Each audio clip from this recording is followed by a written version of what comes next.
Hello बच्चों, नमस्कार, जय हिंद। कैसे हैं सभी लोग? उम्मीद करता हूँ बहुत अच्छे होंगे। और आप एक चैप्टर हमारा हो चुका है परसेंटेज। 40 क्वेश्चन हम लोगों ने किए। वन शॉट वीडियोस टाइप आप लोगों की चल रही हैं। बिल्कुल टू द पॉइंट। आप ये मान के चलो कि एग्जाम ओरिएंटेड चीजें हैं जो आपको मैं करा रहा हूँ। कल हमने परसेंटेज चैप्टर पढ़ा और उसमें हर टाइप का क्वेश्चन और हर लेवल का क्वेश्चन मैंने आपको कराया जो आपके एग्जाम पॉइंट ऑफ व्यू से बहुत इंपॉर्टेंट है।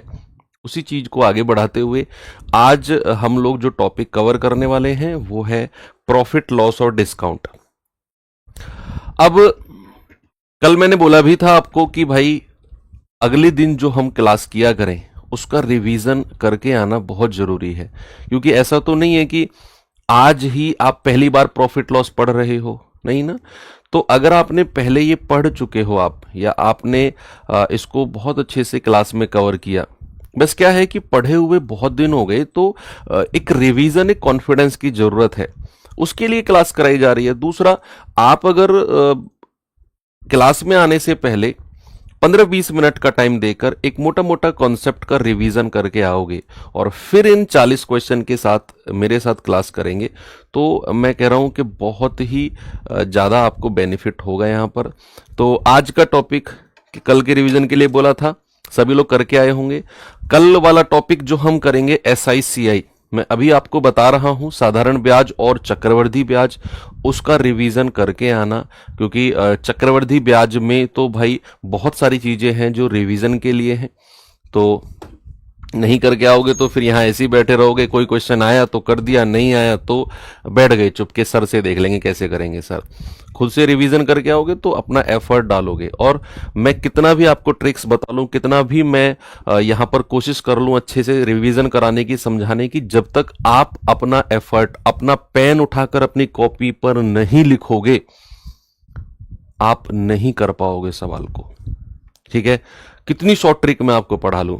कई बार क्या होता है ना कि मैंने आपको शॉर्ट ट्रिक पढ़ाई, आप कहोगे यार चलो मेरी जरूरत नहीं है करने की, सर ने बता दिया, आ गया समझ में, आ गया समझ में। किसी आसान क्वेश्चन को देख के आपको लगता है नहीं, इसको सॉल्व करने की जरूरत नहीं है, ये तो हो जाएगा, ये तो हो जाएगा। ये जो वर्ड है ना जो हमारे दिमाग में आता है किसी सवाल को देख कर कि ये तो हो जाएगा, ये प्रैक्टिस के टाइम पे अच्छा लगता है। जब एग्जाम में जाते हैं ना और उसी तरह का क्वेश्चन सामने होता है, तब नहीं आता दिमाग में ये तो हो जाएगा, तब तो क्या आता है, ये तो करना पड़ेगा। और फिर उसे करने में दिक्कत आती है, आपको लगता है कि यार मैं कर लूंगा लेकिन पता नहीं क्यों नहीं कर पा रहा हूं मैं इसे। तो कोई भी क्वेश्चन हो, आसान हो, मॉडरेट हो, आप उसे सॉल्व करो और तब आगे बढ़ो। ये चीज है जो आपकी प्रैक्टिस को बहुत ज्यादा बढ़ाएगी। तो चलिए कॉपी पेन लेकर बैठेंगे और पार्ट 1 प्रॉफिट लॉस से मैं शुरुआत कर रहा हूं। पहला क्वेश्चन आपके सामने ये रहा, सभी लोग जवाब बताएंगे इसका क्या होगा। सवाल है, एक दुकानदार ने एक वस्तु 2500 में खरीदी और 12% प्रॉफिट पर बेच दिया, तो उसका सेलिंग प्राइस क्या होगा। बच्चे, अगर उसने 2500 रुपए में खरीदी है और उसे 12% के लाभ पर बेच रहा है, तो आप जरा मुझे बताओ उसका विक्रय मूल्य कितना होगा। कोई भी चीज अगर 12% के प्रॉफिट पर बेची जा रही है तो कितने परसेंट में बेची जा रही है, आप 100% में ये जोड़ दो। सर इसका सेलिंग प्राइस हो जाएगा 112%।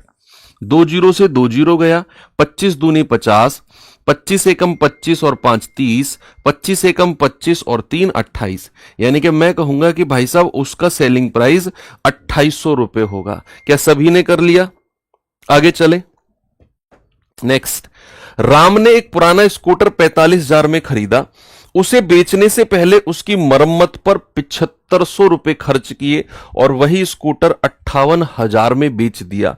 कह रहे उसका प्रॉफिट कितना होगा। अब जानते हैं कोई भी मेंटेनेंस चार्ज होता है, मरम्मत का खर्चा, कोई भी ट्रांसपोर्टेशन चार्ज होता है, परिवहन का खर्चा, वो सारा का सारा किसमें ऐड होता है, कॉस्ट प्राइस, क्रय मूल्य में जुड़ता है। तो अगर राम ने 45,000 में स्कूटर खरीदा पुराना और 7500 उसके टायर, ट्यूब और इंजन पे लगा दिए मेंटेनेंस पे, तो ये 7500 उसके क्रय मूल्य में ही जुड़ेगा। उसका क्रय मूल्य 45,000 नहीं है, अब उसका क्रय मूल्य 45,000 प्लस 7500 हो जाएगा। तो यहां पर सीपी कितना हो गया भाई साहब, 45,000 प्लस 7500, 45 7 52,500 अब सवाल कहता है कि भाई उसने जो स्कूटर को बेचा है ना वो 58,000 में बेचा है, तो सबसे पहले ये देखो कि उसे प्रॉफिट कितने का हुआ। भाई 52,500 से 58,000 का डिफरेंस कितना होता है?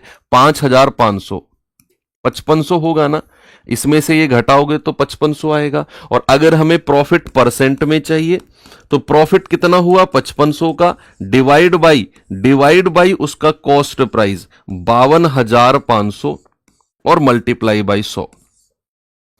जो भी आपका जवाब बनेगा वही आंसर होगा। 0 0, 25 से काटेंगे 25 दूनी 50, 25 एकम 25, 25 दूनी 50, 25 दूनी 50, 0। 21 से काटेंगे तो 21 एकम 21, 1 0, 10 पॉइंट समथिंग है आंसर। आंसर 10 दशमलव कुछ। ये तीनों ऑप्शन तो हट गए। हमारी नजर जैसी अच्छी कैलकुलेशन मिली ना हमें, एक नजर ऑप्शन की तरफ देख लिया करो, आपको ऑप्शन हेल्प करेगा कम से कम कैलकुलेशन के साथ आंसर देने में। अब 10 पॉइंट के बाद मैंने कैलकुलेशन नहीं करी, ऑप्शन देखा, 3 ऑप्शन हट गए, चौथा अपने आप सही हो गया। ये 0.48 कैसे आया मुझे निकालने की जरूरत ही नहीं पड़ी कैलकुलेशन के साथ। आगे बढ़ते हैं, जरा इस सवाल को देखिए। बताएंगे बच्चे जल्दी से जवाब इसका?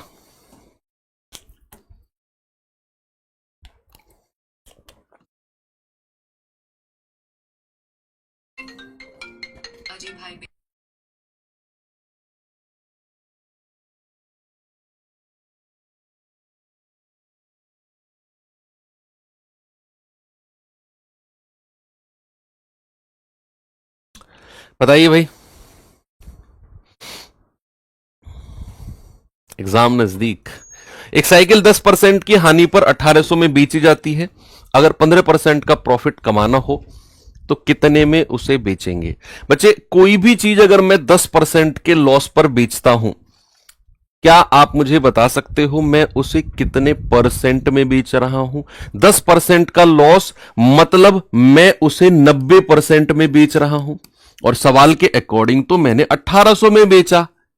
तो भाई 1% की वैल्यू किसके बराबर आएगी? आप कहेंगे सर 9 दूनी 18, 20 के बराबर आएगी। एक जीरो से एक जीरो कट गया, 9 दूनी 18। 1% की वैल्यू किसके बराबर? 20 के बराबर। सवाल कहता है कि अगर वो 15% का लाभ कमाना चाहे तो किस कीमत पर बेचेगा? किसी वस्तु पर अगर मैं 15% का प्रॉफिट चाहता हूं तो मैं उसे कितने परसेंट में बेचूंगा? 15% का प्रॉफिट मतलब मैं उसे 115% में बेचूंगा। तो 115% की वैल्यू कितनी हो जाएगी? 20 गुणा 115। तो ये कितनी हो जाएगी? 115 दूनी 230, यानी कि आपका जवाब हो जाएगा बच्चा 2300 रुपए में बेचेगा। ऑप्शन नंबर डी मेरा सही है। हो गया सभी का? मैं 40 क्वेश्चन आपको कराऊंगा। किसी भी क्वेश्चन में आपको ऐसा लगे कि यार मैं इसे नहीं कर पा रहा हूं, या फिर किया तो थोड़ा सा समझने में टाइम लगा, उस क्वेश्चन का नंबर तुरंत अपनी कॉपी में नोट कर लेना। ये वही क्वेश्चन है जो आपको एग्जाम में प्रॉब्लम दे सकता है, और उसको नोट करने के बाद में उसका और उसके जैसे 2-3 सवाल का रिवीजन करना आपकी जिम्मेदारी हो जाएगी। फिर सपोज ये सवाल मैंने दिया, आपको देखते तुरंत समझ में आ गया कैसे करना है। ओके, आपने ये सवाल देखा, आपको लगा कि यार ये कैसे होगा, यार ये तो मैं नहीं कर पाऊंगा, या कर लूंगा लेकिन थोड़ा टाइम लगेगा। इस क्वेश्चन का नंबर 4 साइड में नोट कर लो। ये वही क्वेश्चन है जो एग्जाम में या तो आपका टाइम खा जाएगा या आपको होने में दिक्कत देगा, ये है ना, या आपसे होगा ही नहीं। ये वही क्वेश्चन है। एक पुस्तक विक्रेता ने एक पुस्तक को 10% की हानि पर बेचा।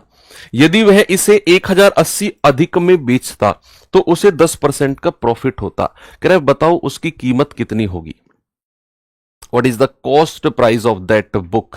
भाई कह रहा है कि पहले वो 10% के लॉस पर बेच रहा था, अगर वो 1080 अधिक में बेचेगा तो उसे 10% का लाभ होगा। पिछले सवाल में और इस सवाल में डिफरेंस है। इसमें क्या कह रहा है कि उसने 10% की हानि पर बेच दिया, और अगर वो 1080 ज्यादा में बेचेगा तो ये 10% की हानि बदलकर 10% के लाभ में हो जाएगी। यानी कि पहले उसे हो रहा था 10% का नुकसान और अब उसे होने लग जाएगा 10% का प्रॉफिट। क्यों? क्योंकि उसने 1080 ज्यादा में बेचा है वस्तु को। आप मुझे बता सकते हो क्या कि प्रॉफिट और लॉस का डिफरेंस हमेशा ऐड होता है कि नहीं? लाभ और हानि का अंतर क्या होगा? हमेशा जुड़ेगा। तो 10% के नुकसान और 10% के लाभ का अंतर क्या होगा बच्चे? हमेशा जुड़ेगा। तो 10 और 10 कितना हो गया? 20%। यानी कि यही 20% के अंतर का मतलब ही 1080 रुपए है। तो आपको 100% की वैल्यू चाहिए। देखो, या तो आप ऐसा करो 1% और फिर 100%, या फिर अगर आप कहो कि सर 20% को अगर मैं 5 से गुणा कर दूं तो 100 बन जाएगा, तो इधर भी 5 से गुणा कर दो। कितना आएगा? ये आ जाएगा आपका 540 और एक जीरो लास्ट में। यानी कि उसके 100% और 100% का मतलब उसके क्रय मूल्य का मतलब हो जाएगा 5400 रुपए। क्या होगा बच्चा? 5400। वेरी गुड, सभी लोगों ने किया। चलो आगे बढ़ते हैं।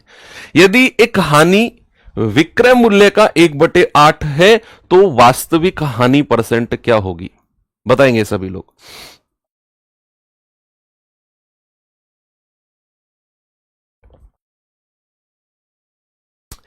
देखो, अगर मैं आपसे कहता हूं कि ए बी का सपोज मैंने कहा 2/3 है, समझना बात को।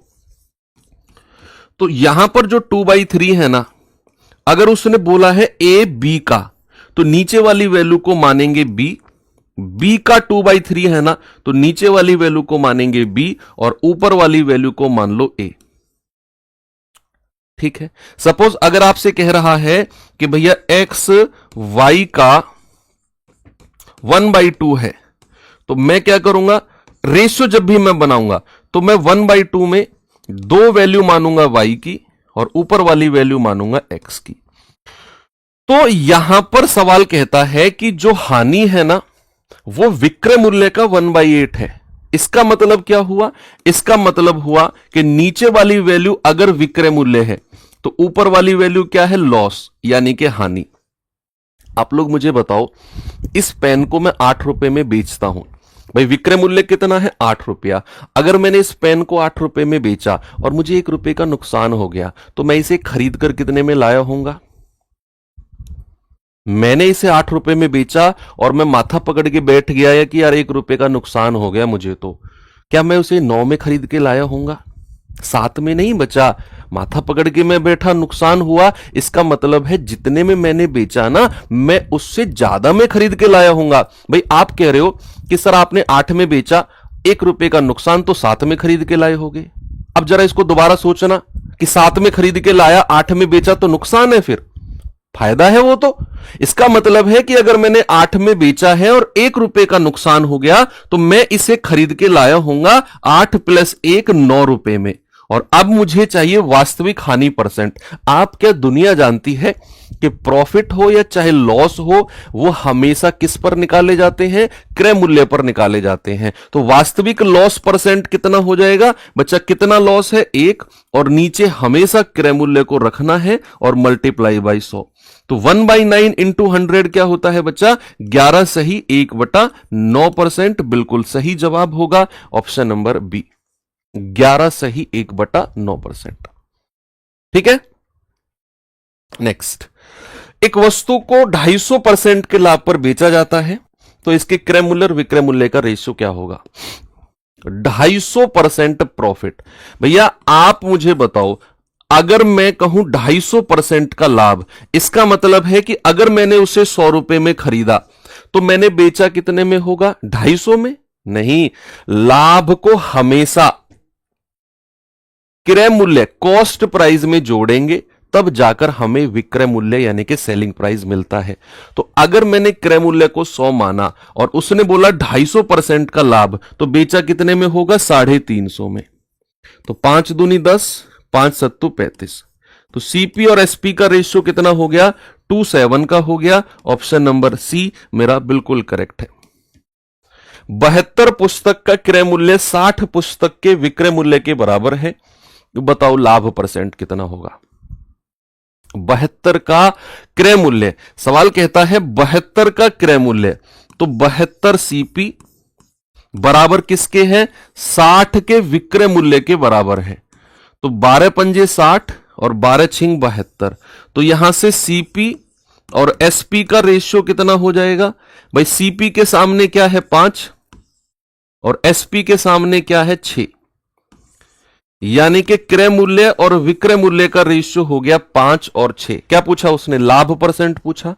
कर दो भैया, 5 रुपए की चीज 6 में बेची गई, 1 रुपए का फायदा हो गया, और परसेंट में फायदा बताना है तो 1 नीचे हमेशा क्रय मूल्य को रखना और गुणा 100। तो कितना जवाब होगा आपका? 20%। क्या जवाब होगा बच्चा? 20% का प्रॉफिट है। एक क्यों कह रहे हो? 16 से 2/3 क्यों बोला आपने? ऐसे मत करो यार, तुम लोगों ने पता है क्या किया? 60 और 72 का रेशियो ले लिया। इतने आसान क्वेश्चन को अगर गलत करोगे ना तो फिर प्रॉब्लम है।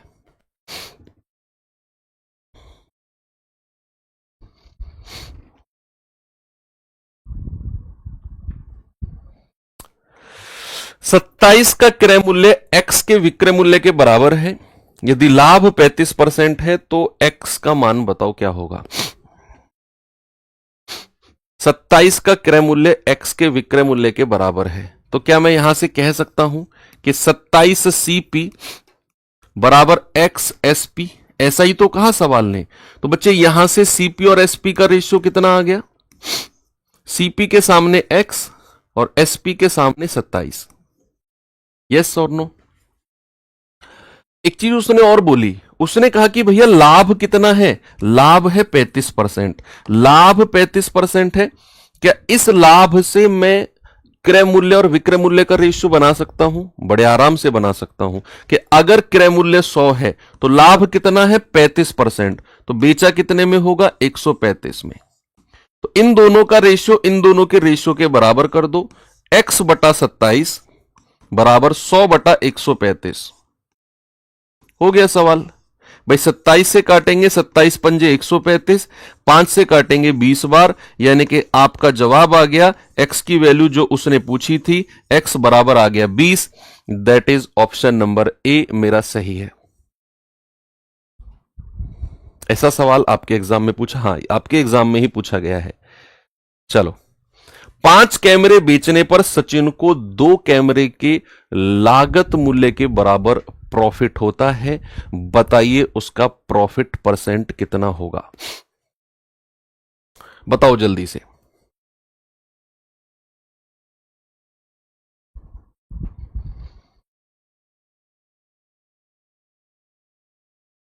सभी लोग बताएंगे क्या जवाब होगा इसका?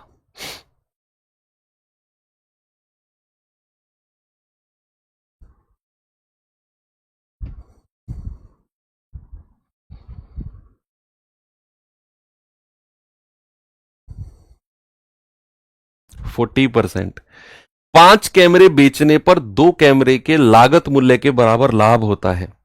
पिछले क्वेश्चन की तरह नहीं है, अलग है।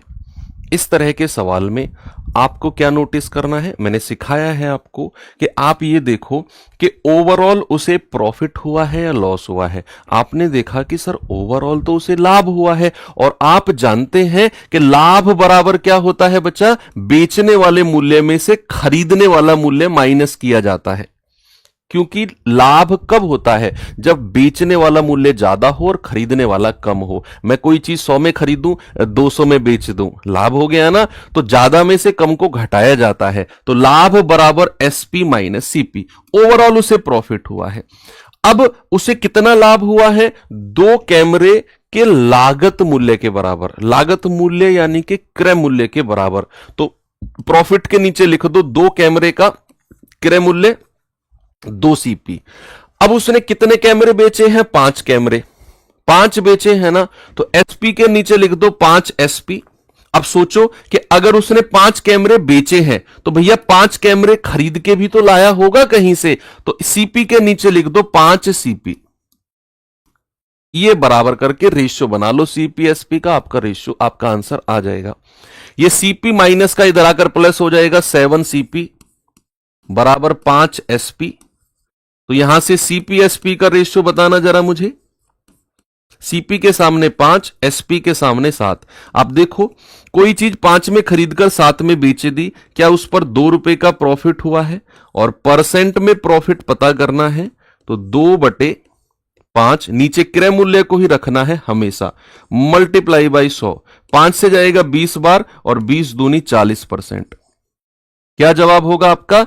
40%। ऑप्शन नंबर ए बिल्कुल सही है। बस आपने ये देखना है इस तरह के सवाल में ओवरऑल प्रॉफिट है या लॉस है, उसी हिसाब से ये रेशियो बनेगा। यहां से फिर हम इस रेशियो पे आएंगे और यहां से फिर आगे अगर वो परसेंट में पूछेगा तो परसेंट में निकालेंगे, और अगर वो कुछ और पूछेगा तो यहां तक तो हमें आना ही है, रेशियो तक तो हमें इसी मेथड से आना है। इसके बाद में जो पूछेगा हम निकालेंगे। जैसे अगले क्वेश्चन में वो कुछ और पूछ रहा है, ये रहा आपके सामने। अगले सवाल में वो प्रॉफिट नहीं पूछ रहा, परसेंट में नहीं पूछ रहा, वो कुछ और उसने पूछा। जल्दी से बताएंगे क्या जवाब होगा। सवाल है, एक व्यक्ति 12 पेन 480 में बेचता है और उसे 3 पेन के विक्रय मूल्य के बराबर हानि होती है। बताओ एक पेन का क्रय मूल्य कितना होगा? यह सवाल ने आपसे पूछा है। आप देखो, ओवरऑल इस सवाल में उसे लॉस हुआ है या प्रॉफिट हुआ है? आपने देखा कि सर ओवरऑल तो उसे नुकसान हुआ है, हानि हुई है। और हम जानते हैं कि हानि बराबर क्या होता है? खरीदने वाले में से बेचने वाला माइनस किया जाता है। और नुकसान कितना हुआ है? 3 पेन का विक्रय मूल्य, तो 3 एसपी। और कितने पेन उसने बेचे हैं? 12 पेन। तो 12 पेन खरीद के भी लाया होगा, तो इसके नीचे लिख दो 12 सीपी और इसके नीचे लिख दो 12 एसपी। अब ये 12 इधर आकर जुड़ेगा तो 15 एसपी हो जाएगा, बराबर 12 सीपी। तो 3 चौक 12, 3 पंजू 15। तो सीपी एसपी का रेशियो कितना हो गया भाई? सीपी के सामने 5 और एसपी के सामने 4। ये रेशियो तक तो आपको आना है। इसके बाद उसने बोला है कि 12 पेन 480 में बेचे हैं, यानी कि 12 पेन का विक्रय मूल्य आपको दिया हुआ है। तो 4 यूनिट का मतलब कितना है? 480। 1 यूनिट का मतलब कितना होगा? 120। तो 5 यूनिट का मतलब कितना होगा? 12 पंजे 60। यानी कि 12 पेन अगर उसने 480 में खरीदे बेचे तो 12 पेन 600 रुपए में खरीदे होंगे। 12 पेन अगर उसने 480 में बेचे तो 12 पेन उसने 600 रुपए में खरीदे होंगे। अब सवाल कहता है कि भैया एक पेन का क्रय मूल्य, तो 12 पेन का क्रय मूल्य कितना है? 12 पेन का क्रय मूल्य 600 रुपए है, तो एक पेन का क्रय मूल्य कितना हो जाएगा? 600 बटे 12, 50 रुपया। एक पेन का क्रय मूल्य कितना हो गया बच्चा? 50 रुपीज। बिल्कुल सही है। अगर वो ये कहता कितने परसेंट का प्रॉफिट या लॉस है, तो फिर मुझे ये करने की जरूरत ही नहीं थी, इतना सब करने की मुझे जरूरत ही नहीं थी। मैं यहां से देख लेता सीपीएसपी का रेशियो, जैसे मैंने पिछले क्वेश्चन में किया, वही करना था मुझे। आगे बढ़ो। एक विक्रेता ने 10 रुपए में 6 केले खरीदे, 6 रुपए में 4 के हिसाब से बेच दिया। करे उसका प्रॉफिट या लॉस परसेंट बताओ कितना होगा? What is the loss and profit percent. हाँ, एक चीज और बतानी थी बच्चे आपको। कल आपकी पहला दिन था ना वन शॉट वीडियोस का, तो केसपाल सर की यूपी जी के नहीं हो पाई थी कल, उनकी मैराथन थी कहीं, है ना, किसी और बैच में। आज से उनकी क्लास शुरू होगी 3 बजे यूपी स्पेशल जी के। मुझे लगता है आपको वहां करनी चाहिए, क्योंकि क्वेश्चन बन सकते हैं इस बार बहुत सारे। पिछली बार कम बने थे यूपी जीके से, लेकिन हम अक्सर ये सोच लेते हैं कि पिछली बार नहीं बने तो इस बार भी नहीं बनेंगे। ऐसा नहीं है, और आयोग कब आपको सरप्राइज कर दे पता नहीं। तो 3 बजे है उनकी क्लास।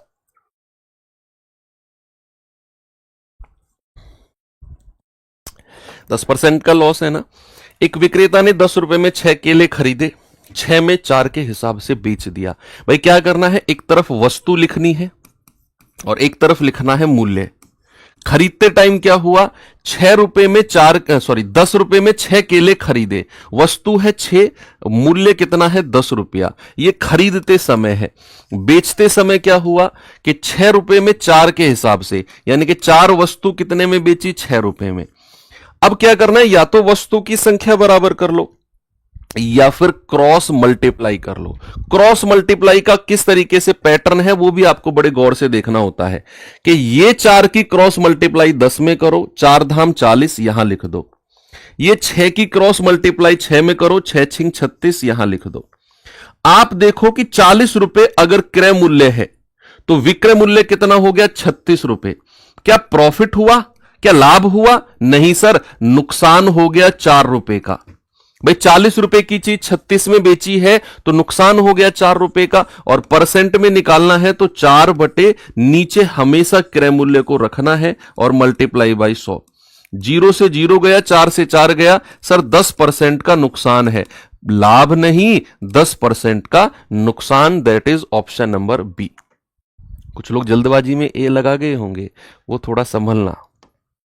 चलो ये सवाल देखो जरा, ये अच्छा क्वेश्चन है और आपके एग्जाम में बना भी है। क्या है सवाल? सवाल है भाई, एक फल विक्रेता कुछ संतरे 10 रुपए में 4 की दर से और उतने ही अधिक संतरे 10 रुपए में 5 की दर से खरीदता है।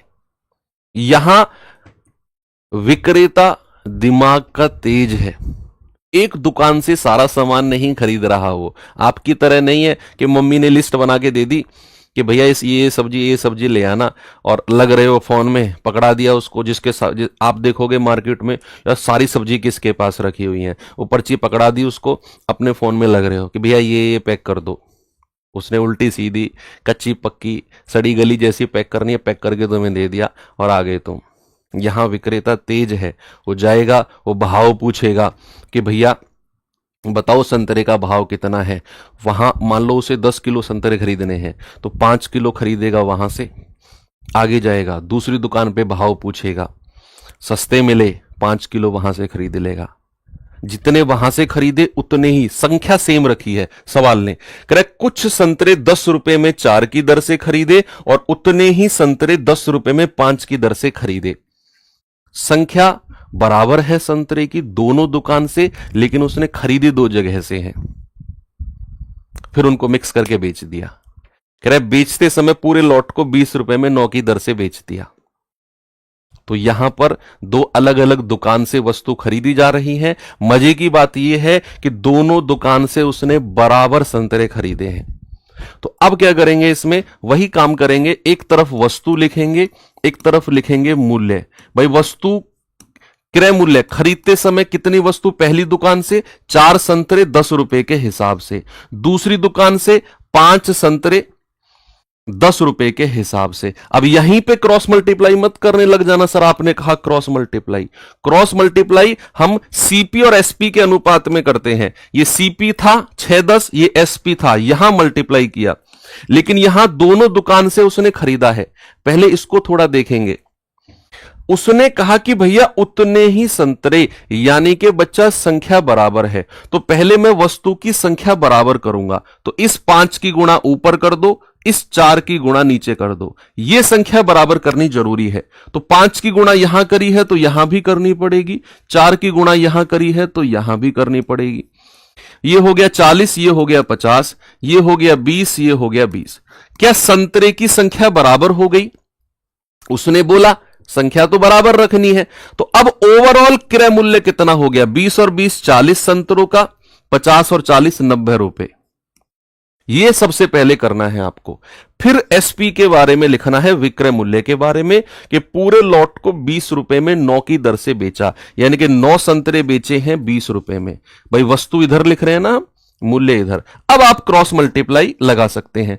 अब आप कहेंगे कि सर 9 की गुणा 9 में करेंगे 810, और 4 की गुणा 2 में करेंगे 800, यानी कि आप देखो 810 रुपए की चीज 800 में बेची है।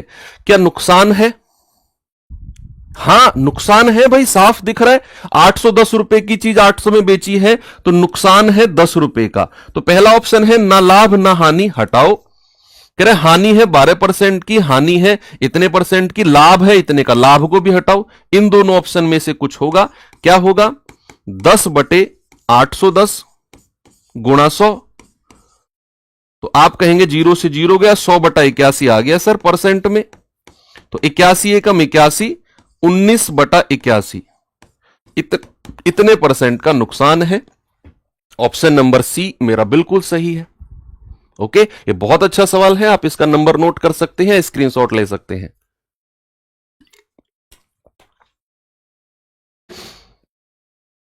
1050 में 600 वस्तुएं बेचकर एक विक्रेता को 9% की हानि होती है। 12% का लाभ प्राप्त करने के लिए 3080 में कितनी वस्तुएं बेचेगा? जो लोग बैच में पढ़े हैं या जो लोग बैच से हैं, मुझे एक बात बताओ, मैंने एक मेथड नाम दिया था इस तरह के सवाल का। क्या कौन सा मेथड है जिसे हम इस तरह के सवालों में यूज करते हैं? मैं भी देखूं कि कौन कौन रिवीजन करके आया है। कौन सा वो मेथड है जिसे मैंने बोला कि जब भी इस तरह का क्वेश्चन बने कि इतने रुपए में इतनी वस्तु इतनी हानि, इतना लाभ कमाने के लिए इतने रुपए में कितनी वस्तु। Yes, very good, proportion method. Alligation method नहीं भाई, प्रोपोर्शन मेथड। एलिगेशन वाले तुम रिवीजन करके नहीं आए। प्रोपोर्शन, वेरी गुड, बहुत सारे बच्चे करके आए हैं। प्रोपोर्शन मेथड क्या कहता है भाई? प्रोपोर्शन मेथड कहता है कि जब दो संख्याओं का रेशियो अगली दो संख्याओं के बराबर हो तो पहले की और चौथे की मल्टीप्लाई बराबर दूसरे की और तीसरे की मल्टीप्लाई। यही कहता है ना। इस तरह के सवाल में एक चीज ध्यान रखनी है कि मूल्य रखना है ऊपर और नीचे रखनी है वस्तु। ये स्पेशल चीज है जो इस तरह के क्वेश्चन में दिमाग में रखना है कि मूल्य रखना है ऊपर, नीचे रखनी है वस्तु। कह रहा है कि 1050 में 600 वस्तुएं बेची, तो मूल्य कितना है? 1050 और वस्तु कितनी है? 600। अनुपात सवाल कह रहा है ऐसा करने पर उसे 9% की हानि हुई। किसी वस्तु को बेचकर 9% की हानि होती है तो कितने में बेचा गया उसे? सेलिंग प्राइस, विक्रय मूल्य। सर 9% का लॉस यानी कि 100 में से 9 घटा दो, 91% में बेचा गया। परसेंट मत लिखो, ऐसे रहने दो। समानुपात। अब अगेन इसी चीज को रिपीट करना है। कह रहा है कि 3080 में कितनी वस्तु बेचेगा? मूल्य है 3000 और वस्तु की संख्या पूछ रहा है, तो मूल्य ऊपर रखना है, वस्तु नीचे। तो 3080 मूल्य है, वस्तु की संख्या नहीं पता, मान लो ए, अनुपात। ऐसा करके उसे 12% का लाभ होगा, तो कितने में बेचेगा? 112 में। अब आप पहले की चौथे की मल्टीप्लाई दूसरे की तीसरे की करके बराबर कर दो, आपका आंसर आ जाएगा, एक ही लाइन में आ जाएगा। ठीक है, कटपिट करके। तो आप कहेंगे कि सर 15 चौको 60, 15 सत्ते 105, तो यानी कि 7/4 की गुणा किस में करनी है? 112 में, बराबर 91 की गुणा किस में करनी है? 3080/a में। तो a की वैल्यू हमें चाहिए, तो ये जाएगा 28 चौके 112, 28 से ये कटेगा, 28 से एकम 28, 28 से एकम 28, 0, 7 से कटेगा 13 बार और क्रॉस मल्टीप्लाई करेंगे तो a बराबर कितना होगा? 13 0 0, 13 एकम 13, 13 एकम 13 और 1 14, यानी कि आपका जवाब आ गया 1430। 1430 वस्तु उसे बेचनी होंगी, ऑप्शन नंबर डी। ओके, ये है प्रोपोर्शन मेथड जिसे हम इस तरह के सवालों में यूज करते हैं। कह रहा किसी वस्तु को 2200 रुपए में बेचने पर हुआ लाभ उस वस्तु को 1800 में बेचने पर हानि के बराबर है। तो बताओ 2050 रुपए में बेचा गया अगर उस वस्तु को, तो प्रॉफिट या लॉस बताओ कितना होगा परसेंट में? क्या अगर होने वाला लाभ होने वाली हानि के बराबर हो, सुनो मेरी बात फिर से, कि अगर होने वाला लाभ होने वाली हानि के बराबर हो, जैसा इस सवाल में बोला, पढ़ो एक बार। कह रहा 2200 में बेचने पर हुआ लाभ 1800 में बेचने पर हुई हानि के बराबर है। तो अगर लाभ हानि के बराबर हो तो क्या मैं ये बोल सकता हूं कि भैया उसका क्रय मूल्य जो होगा वो दोनों विक्रय मूल्य को जोड़ो, SP1 प्लस SP2 और डिवाइड बाई किससे कर दो? 2 से। ये कंडीशन तभी के लिए पॉसिबल है बच्चा जब होने वाला लाभ होने वाली हानि के बराबर हो। ठीक है, तो यहां पर हम डायरेक्ट क्रय मूल्य निकालेंगे, दोनों विक्रय मूल्य को जोड़ो। 2200 1800 कितना हो गया? 4000, और 4000 को 2 से डिवाइड करेंगे तो कितना आएगा बच्चा? 2000, यानी कि उस वस्तु का क्रय मूल्य कितना है? 2000 रुपए कॉस्ट प्राइस है। सवाल कह रहा है अगर मैं 2050 में बेचूं तो कितना प्रॉफिट होगा? सवाल कह रहा है कि अगर उसे 2050 में बेचा गया देखो 2000 में खरीदा, 2050 में बेचा, क्या प्रॉफिट 50 रुपए का हुआ? क्या प्रॉफिट 50 रुपए का हुआ? और अगर हमें प्रॉफिट परसेंट में निकालना है तो 50 बटे नीचे हमेशा क्रय मूल्य कॉस्ट प्राइस को रखना है 2000 और मल्टीप्लाई बाई 100। तो आप कहेंगे 3 जीरो से 3 जीरो गया, 5 बटे 2 यानी कि सर 2.5% का प्रॉफिट है। 2.5% का profit, sorry option number C बिल्कुल ठीक है, 2.5% का प्रॉफिट। आगे चले, किसी वस्तु को 1500 में बेचने पर अर्जित लाभ उस वस्तु को 1000 रुपए में बेचने पर हुई हानि के बराबर है। अगेन सेम क्वेश्चन, 30% का लाभ कमाने के लिए किस मूल्य पर बेचा जाना चाहिए? 30% का लाभ, यार अगर मैं किसी वस्तु को 30% के लाभ पर बेचता हूं तो मैं उसे कितने परसेंट में बेचूंगा? ऐसे मतलब जो लोग सॉल्व कर रहे हैं वो करो, जो मेरी शक्ल देख रहे हैं ना, पेन वेन नहीं उठा रहे, उनसे मैं बात कर रहा हूं। अगर मैं किसी वस्तु को 30% लाभ पर बेचूं तो क्या मैं उसे 130% में बेचूंगा? और 130% का मतलब है कि मेरा उत्तर 13 का मल्टीपल होना चाहिए। भाई उसने बोला ना 30% का लाभ कमाने के लिए किस मूल्य पर बेचेगा, तो हमें तो 130% की वैल्यू चाहिए। उत्तर 13 का गुणज होना चाहिए। जो ऑप्शन 13 से नहीं कटेगा हटा दो, वो जवाब नहीं होगा। 3 ऑप्शन हट गए तो आपके मजे, 2 ऑप्शन हटे तो फिर सॉल्व करना पड़ेगा। तो 13 एकम 13, 7 5 12, 13 निम्मा 117, 6 और 3 ये भी नहीं कटेगा। 13 एकम 13, 4 13 तिया 39, ये भी नहीं कटेगा। 13 एकम 13, 3 13 दूनी 26, 13 पंजे 65, ये कट गया, ये भी नहीं कटा। 3 ऑप्शन 13 से नहीं कटे, चौथा सही हो गया। मजे आ गए यार, जिन लोगों ने पेन नहीं उठाया उनके। तो कितना आ गया? Option number D. चलो इसे फिर ढंग से सॉल्व करते हैं। उसने बोला कि होने वाला प्रतिशत लाभ होने वाली प्रतिशत हानि के बराबर है। देखो लाभ हानि के बराबर हो या प्रतिशत बराबर हो कोई फर्क नहीं पड़ेगा, बस बराबर होना चाहिए। प्रॉफिट लॉस के बराबर होना चाहिए। हर उस केस में जब प्रॉफिट लॉस के बराबर होगा तो क्रय मूल्य हम सीधा निकालेंगे। दोनों विक्रय मूल्य 2500, 15 और 1000 कितना हो गया? 2500 डिवाइड बाई 2। आपका जवाब कितना आएगा? 1250। अब उसने बोला कि अगर मैं 30% के लाभ पर बेचूं तो कितने में बेचूंगा? भाई साहब कोई भी चीज अगर 30% लाभ पर बेची जाती है तो कितने परसेंट में बेची जाएगी? 130% में। क्या मैं सही हूं या फिर मैं ही सही हूं? तो 13 पंजे 65, 6 13 दूनी 26 और 6 32, 3 13 एकम 13 और 3 16। नहीं, हम सभी सही हैं। ऑप्शन नंबर डी बिल्कुल सही जवाब हो जाएगा। ओके, आगे बढ़े।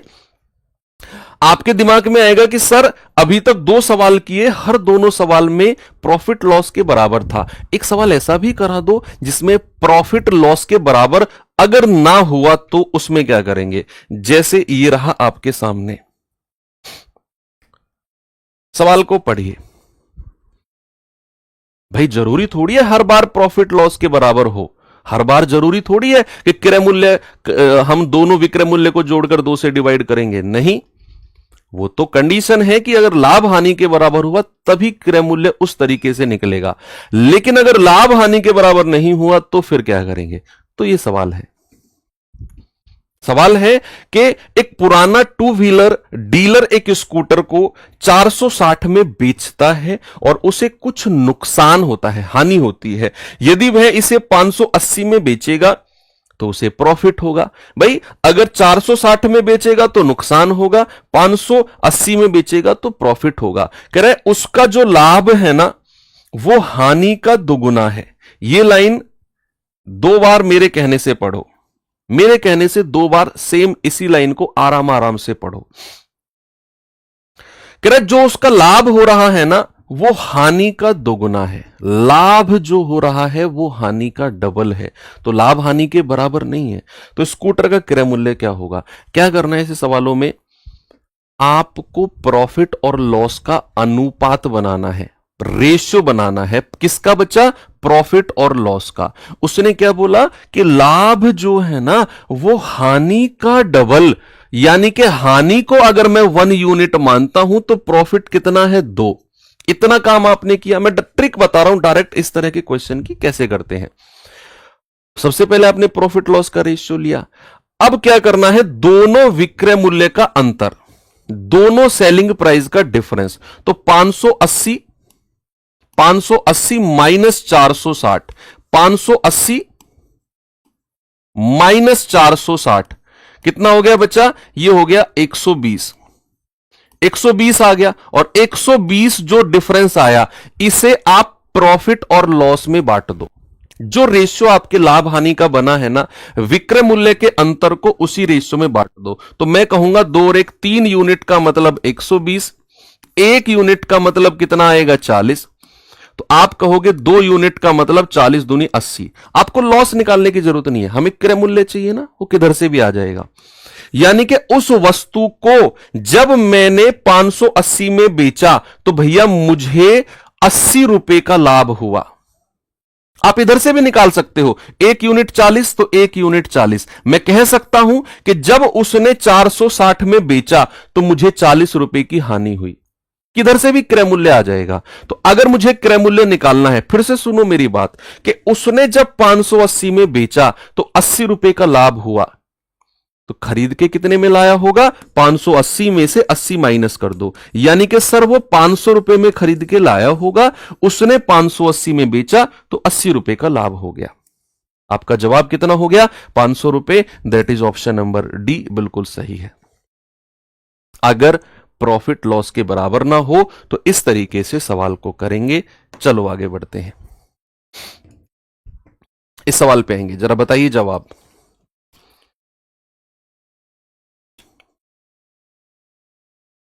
ईमानदारी से 10 दिन पढ़ लो, मैं कह रहा हूं पूरे गणित का रिवीजन हो जाएगा, पूरे गणित का। जितने भी क्वेश्चन आपके एग्जाम में बने, 20 बने, 25 बने, 28 बने, 30 बने, 35 बने, 37 बने, सारे सवालों को कर जाओगे तुम, सारे सवालों को। संजीव ने 2 हैंडबैग 1500 प्रत्येक में खरीदे, उसने इन बैग को बेच दिया। एक बैग पर 8% लाभ, दूसरे पर 4% की हानि। पूरे लेन देन में कितना प्रॉफिट या लॉस होगा। ये स्पेशल टाइप के क्वेश्चंस हैं, इसको मैंने रामबाण सीरीज में भी कराया है, जिन लोगों ने देखी होगी यूट्यूब पर, है ना। तो ये स्पेशल टाइप के क्वेश्चन है बच्चे। इसमें हम एलिगेशन मेथड लगा सकते हैं क्या। जब मैंने आपको क्लास में इस तरह के क्वेश्चन कराए तो मैंने आपको बहुत डिटेल में समझाया कि एलिगेशन मेथड इस तरह के क्वेश्चंस में उन्हीं में लगेगा जिनमें या तो क्रय मूल्य दिया हो, या फिर क्रय मूल्य का अनुपात दिया हो, या फिर अलग अलग क्रय मूल्य दिया हो, या तो बराबर क्रय मूल्य, या क्रय मूल्य का अनुपात, या फिर अलग अलग, और विक्रय मूल्य का कोई जिक्र ना हो। विक्रय मूल्य का कोई जिक्र नहीं होना चाहिए पूरे सवाल में कि भैया विक्रय मूल्य बराबर है या उसका विक्रय मूल्य उसका इतना डबल है, नहीं। बस क्रय मूल्य दिया हो या उसका अनुपात दिया हो, तब हम एलिगेशन मेथड लगा सकते हैं। यहां पर उसने बोला कि 1500 प्रत्येक में खरीदा। प्रत्येक वर्ड का मतलब क्या है कि पहला बैग भी 1500 में खरीदा तो दूसरा बैग भी 1500 में खरीदा। कह रहे कि पहले बैग को 8% लाभ पर बेच दिया, दूसरे को 4% के नुकसान पर। एलिगेशन मेथड लगा दो, एक पर 8% का प्रॉफिट, दूसरे पर हानि है ना, तो माइनस में रखना है नुकसान को। ओवरऑल आपसे पूछा है, और नीचे जो रेशियो आता है ना वो क्रय मूल्य का आएगा। पहला बैग भी 1500 में खरीदा, दूसरा भी 1500 में खरीदा, क्या रेशियो बन गया 1500 1500 का 1:1 बन गया। आप इन दोनों की मल्टीप्लाई करेंगे 8 एकम 8, इन दोनों की मल्टीप्लाई करेंगे 4 एकम 4, और प्लस करते हैं लेकिन ये माइनस हो जाएगा क्योंकि ये हानि है, और डिवाइड बाई 1 + 1 2। कितना हो गया बच्चा 4/2। आपका जवाब है 2%। क्या जवाब है आपका 2%। ऑप्शन नंबर सी मेरा बिल्कुल सही है, ठीक है। और प्लस का 2% है मतलब 2% का प्रॉफिट। लेकिन हर सवाल में ये एलिगेशन नहीं लगाना है, एलिगेशन वहीं लगाना है जहां क्रय मूल्य दिया होगा या अनुपात दिया होगा और विक्रय मूल्य का कोई जिक्र नहीं होगा। शिवम ने 2 घड़ी खरीदी, पहली 12,000 में और दूसरी 20,000 में, ये क्रय मूल्य दिया हुआ है। उसने दोनों घड़ी को बेचा, पहली को 10% लाभ पर, दूसरी को 20% की हानि पर।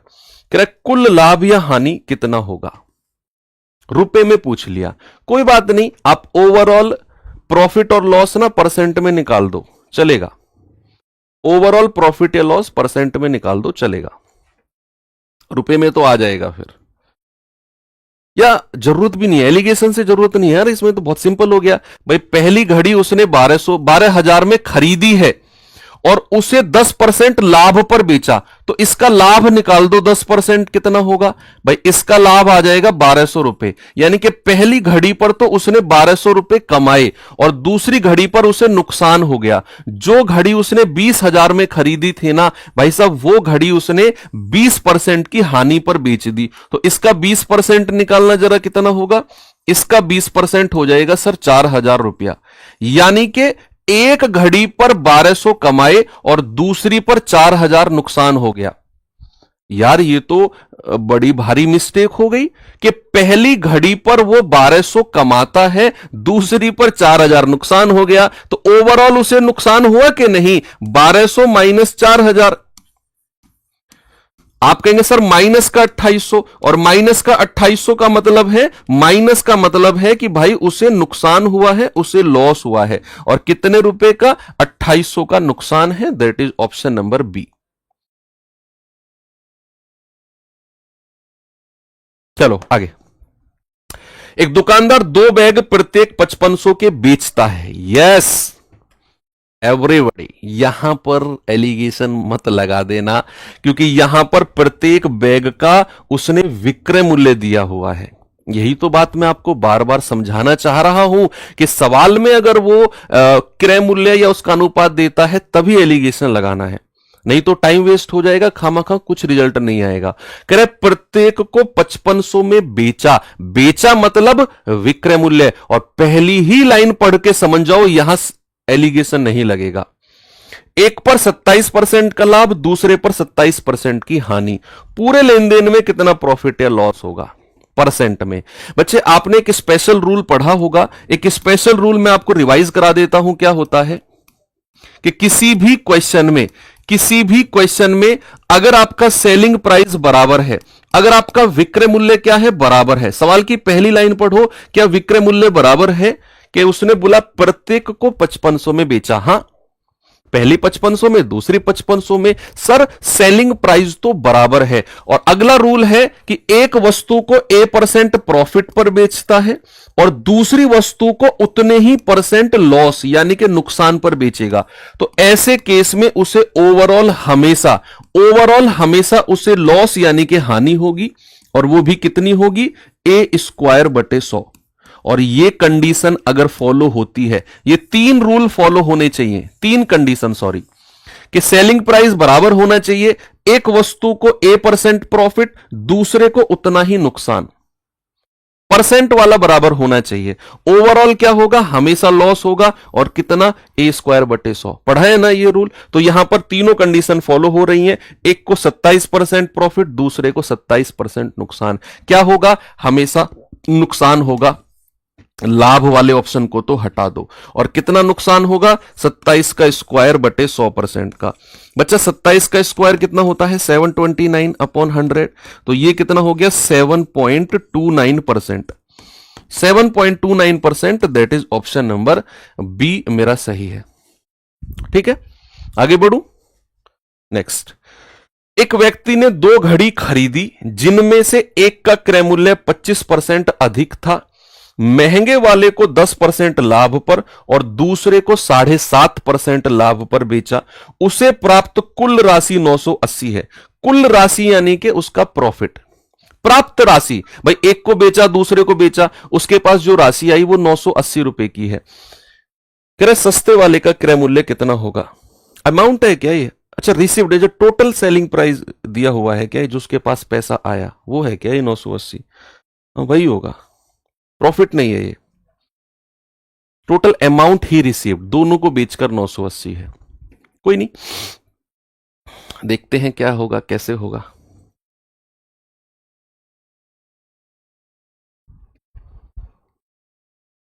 बताओ भाई।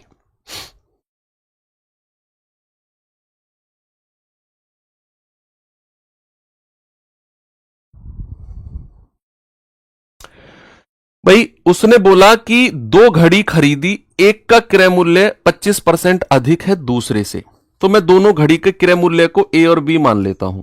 मान लो इसका कॉस्ट प्राइस 100 है तो दूसरे का हो जाएगा 25% ज्यादा।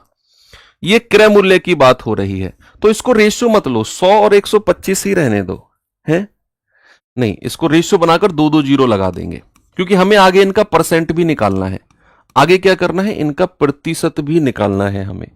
तो इनके क्रय मूल्य का रेशियो आ गया 4-5। अब कह रहे हैं कि पहले को उसने 10% लाभ पर बेचा, दूसरे को 7.5% के लाभ पर बेचा, तो इसका लाभ निकालना है मुझे। देखो आप कहोगे सर आप इसमें एलिगेशन मेथड भी लगा सकते हो, क्योंकि क्रय मूल्य दिया हुआ है, अनुपात में प्रॉफिट परसेंट दिए हुए हैं, तो सर ओवरऑल, बच्चा ओवरऑल प्रॉफिट परसेंट पूछा नहीं ना मुझसे। अगर वो ये कहता कि ओवरऑल प्रॉफिट परसेंट बताओ तो मैं एलिगेशन बिल्कुल प्यार से लगा देता। वो कुछ और पूछना चाह रहा है, वो कह रहा है कि अगर कुल राशि जो उसे मिली है वो 980 है, तो सस्ते वाले का क्रय मूल्य क्या होगा, है ना। तो हमें यहां पर थोड़ा सा संभल के चलना होगा। तो दो दो जीरो मैं दोनों तरफ लगा रहा हूं। अगर पहले पर 10% प्रॉफिट है, 10%, तो भैया इसका सेलिंग प्राइस कितना होगा भाई, 400 का 10% होता है 40, तो सेलिंग प्राइस हो जाएगा 440। 400 में 40 जोड़ेंगे 440 हो जाएगा। दूसरे का प्रॉफिट है 7.5, 7.5 को मैं 15/2% भी कह सकता हूं, 15/2, तो इसका प्रॉफिट है 15/2%। जरा 500 का 15/2% निकालना बच्चा, 500 का 15/2% को हटाएंगे, ये आ जाएगा 15×5 75/2 यानी कि 37.5। दूसरे पर प्रॉफिट कितना है, 37.5 का, कितना है बच्चा, 37.5 का, तो भैया उसका विक्रय मूल्य कितना होगा, 537.5। तो दोनों के विक्रय मूल्य को जोड़ो, और सवाल ने बोला है वो 980 के बराबर है। दोनों का विक्रय मूल्य जोड़ा तो वो किसके बराबर है बच्चा, वो 980 के बराबर है। मैं ऑप्शन से भी कराऊंगा ये सवाल आपको, ऑप्शन की हेल्प से भी आपको इतना ही टाइम लगेगा, उससे भी करेंगे हम। अगर आप इन दोनों को जोड़ोगे तो कितना आएगा, 440 और 537.5 को अगर आप जोड़ते हैं, कुछ गड़बड़ हुआ है कि ये प्रॉफिट है, ये 980 है क्या, ये उसके प्राप्त राशि है क्या, ये उसका विक्रय मूल्य है। ओ सॉरी, उल्टा कर दिया ना हमने, हाँ हाँ हाँ हाँ, ये परसेंट उल्टा निकाल दिया हमने, सॉरी सॉरी। उसने बोला महंगे वाले को 10% लाभ पर और दूसरे को 7.5%, उल्टा निकाल दिया। महंगा वाला तो 500 है ना, ये वाला, तो इस पर 10% लाभ है, तो 500 का 10% कितना होता है, 50, तो इसका विक्रय मूल्य कितना हो जाएगा, 550। सॉरी हमने उल्टा निकाल दिया। और कह रहा दूसरे वाले को 7.5% लाभ, तो इसका 15/2%, 400 का निकालना है, तो 15/2% निकालो, परसेंट को हटाया बटे 100 और गुणा 400, तो 200 दूनी 400 और 15 दूनी 30, यानी कि 30 रुपए का प्रॉफिट। तो बेचा कितने में होगा, 430 में, कितने में बचे, 430 में, 430 में। पहली वस्तु को 430 में बेचा, दूसरी को 550 में बेचा, ओवरऑल कितना हो गया, ओवरऑल हो गया आपका 980 रुपया, और सवाल के अकॉर्डिंग ओवरऑल कितना है, 980 रुपया। तो एक यूनिट का मतलब 1 रुपया। तो उसने आपसे क्या पूछा, उसने पूछा सस्ते वाले का क्रय मूल्य, यानी कि एक यूनिट अगर 1 रुपया है तो 400 यूनिट क्या हो जाएगा, 400 गुणा 1, 400 रुपया। मुझे नहीं लगता ये टफ है, बड़े आराम से आपने कर लिया, क्योंकि एक यूनिट 1 के बराबर आ गया ना भाई। आपको सवाल में क्या बोला कि 2 घड़ी खरीदी, एक का क्रय मूल्य 25% ज्यादा, तो मैंने इसको 100 माना, ये 125 हो गया। रेशियो 4-5 बना के 2-2 जीरो लगा दी, क्योंकि मुझे आगे इनका प्रॉफिट निकालना था। मैं एलिगेशन से जानबूझ के नहीं गया, क्योंकि मुझे उसने ओवरऑल विक्रय मूल्य दिया हुआ है। क्या दिया हुआ है बच्चा, ओवरऑल विक्रय मूल्य, सेलिंग प्राइस उसने दिया है। तो मैंने 2-2 जीरो लगा के इनका प्रॉफिट निकाल के जोड़ा, तो ओवरऑल विक्रय मूल्य 980 बराबर 980 रुपए, एक यूनिट 1 रुपया, तो 400 यूनिट 400 रुपया, बिल्कुल सही है। ठीक है, किस किस ने सही किया था एक बार थम्स अप करके बता दो मुझे। किस किसने ये सवाल बिल्कुल सही किया था मेरे करने से पहले?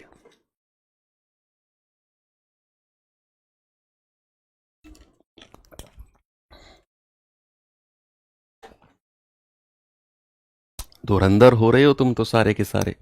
एक दुकानदार ने एक ब्लेंडर 25% लाभ पर 1000 में और दूसरा ब्लेंडर 20% की हानि पर 1200 में बेचा।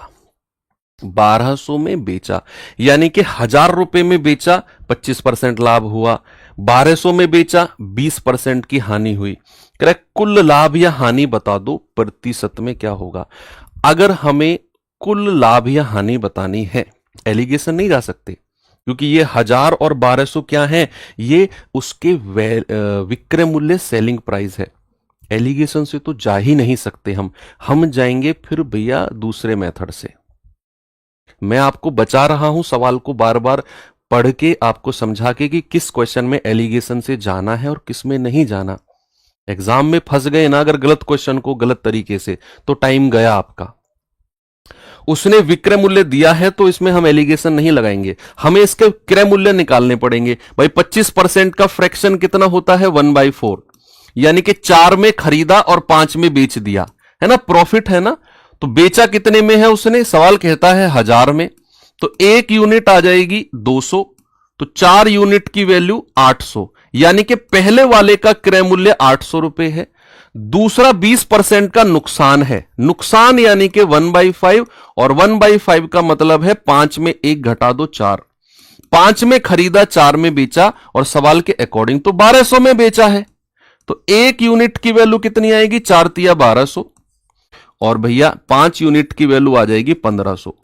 यानी कि पहली वस्तु का क्रय मूल्य 800, दूसरी का 1500, तो ओवरऑल टोटल क्रय मूल्य कितना हो गया, 15 और 8 2300। और बेचने वाले मूल्य की बात करता हूं तो पहली वस्तु का 1000 रुपया और दूसरी वस्तु का 1200 रुपया, तो टोटल विक्रय मूल्य कितना हो गया, 12 और 10 2200 रुपया। यानी कि 2300 रुपए में खरीदा और 2200 में बेच दिया ओवरऑल। तो नुकसान है या प्रॉफिट है, सर नुकसान है 100 रुपए का, नुकसान है 100 रुपए का, और परसेंट में निकालना है तो 100/2300 और मल्टीप्लाई बाई 100, तो कितना आएगा, 23 चौके 92, 8 23 तिया 69, 4 पॉइंट समथिंग। एक ही ऑप्शन है जिसमें 4 पॉइंट कुछ दिया हुआ है, 4.3% का लॉस। कितना आएगा, 4.3% का लॉस, ऑप्शन नंबर बी। अच्छा सवाल है ये भी, बस ये समझना है कि किस क्वेश्चन में एलिगेशन नहीं जाना है। ये अगर आप पकड़ गए तो फिर आप सवाल में अपना टाइम बचा जाओगे। ए बी को 45% लाभ पर एक बाइक बेचता है, फिर बी इसे सी को 30% लाभ पर बेचता है। सी इसके लिए 43,355 रुपए का भुगतान करता है, तो ए के लिए क्रय मूल्य क्या होगा। सक्सेसिव मेथड से जाओ, सक्सेसिव मेथड से आपको क्या करना है, पहले सभी परसेंट के फ्रैक्शन, 45/100 यानी कि 5 नाम 45, 20 पंजे 100, 30% का मतलब होता है 3/10, 30% का मतलब क्या होता है, 3/10। तो सवाल ने बोला कि 45% का लाभ, तो लाभ यानी कि 20 में 9 जोड़ेंगे तो 29। फिर कह रहा है बी ने सी को 30% का लाभ, तो 10 में 3 जोड़ेंगे 13, इनको मल्टीप्लाई करेंगे 200 और इनको मल्टीप्लाई करेंगे 13 तिया 39, 13 दूनी 26 और 3 29, यानी कि 200 रुपए की चीज ए का क्रय मूल्य है और 299 रुपया किसका है, सबसे लास्ट वाले का, सी का क्रय मूल्य। ये सबसे पहले वाले का कॉस्ट प्राइस, ये सबसे लास्ट वाले का। यही कहता है ना सक्सेसिव। आपको किसका दिया हुआ है, आपको सबसे लास्ट वाले का, सी का दिया हुआ है। तो 299 का मतलब है 43355, तो एक यूनिट का मतलब आएगा 43355 बटे 299। कितनी बार कट रहा है जरा मुझे बताना। अरे उल्ट गलत कर दिया ना, ये 13 निम्मा 117, ये क्या कर दिया तुम लोगों ने यार, कितनी बार तुम्हें समझाया मैंने। 13 निम्मा 117 हासिल की 11, 13 दूनी 26 और 11 कितना होता है, 26 और 11 37। तुम्हारी समझ में नहीं आएगा कितना भी तुम्हें समझा लू मैं। 377, गलती करोगे ही तुम। क्या करूं तुम्हारा?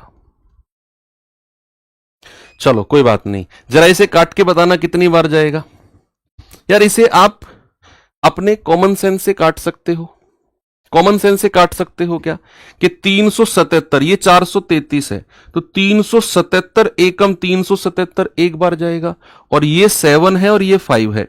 अब यूनिट डिजिट चेक करो, यूनिट डिजिट चेक करना जरा कितनी बार जा रहा है। भाई एक बार तो जीरो जरूर जाएगा बीच में।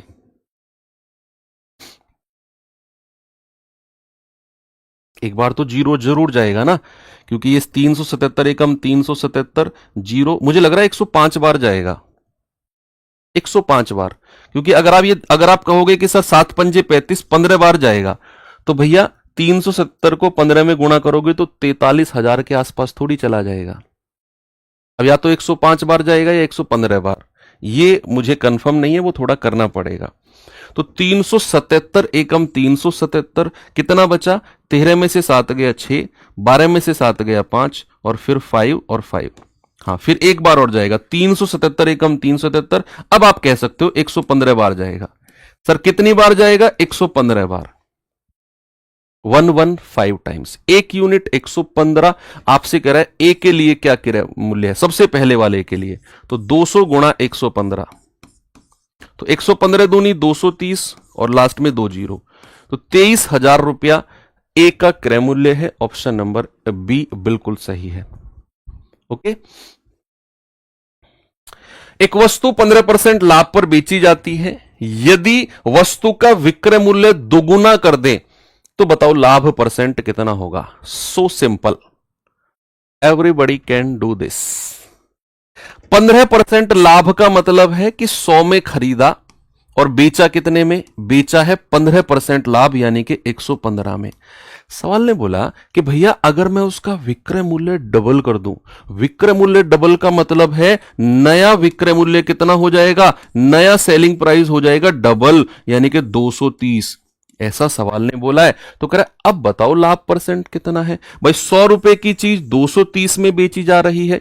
यह आपको सिखाया गया कि 100 रुपए से जितना ज्यादा में बेची जाएगी ना, परसेंट में भी उतना ही लाभ, और 100 रुपए से जितना कम में बेची जाएगी, परसेंट में भी उतना ही नुकसान। तो 100 रुपए की चीज 230 में बेची, कितना ज्यादा में बेची गई? 130 ज्यादा में बेची गई, तो परसेंट में भी प्रॉफिट 130 का ही होगा। जितने ज्यादा में बेची जाएगी, परसेंट प्रॉफिट भी मेरे भाई उतना ही हो जाएगा।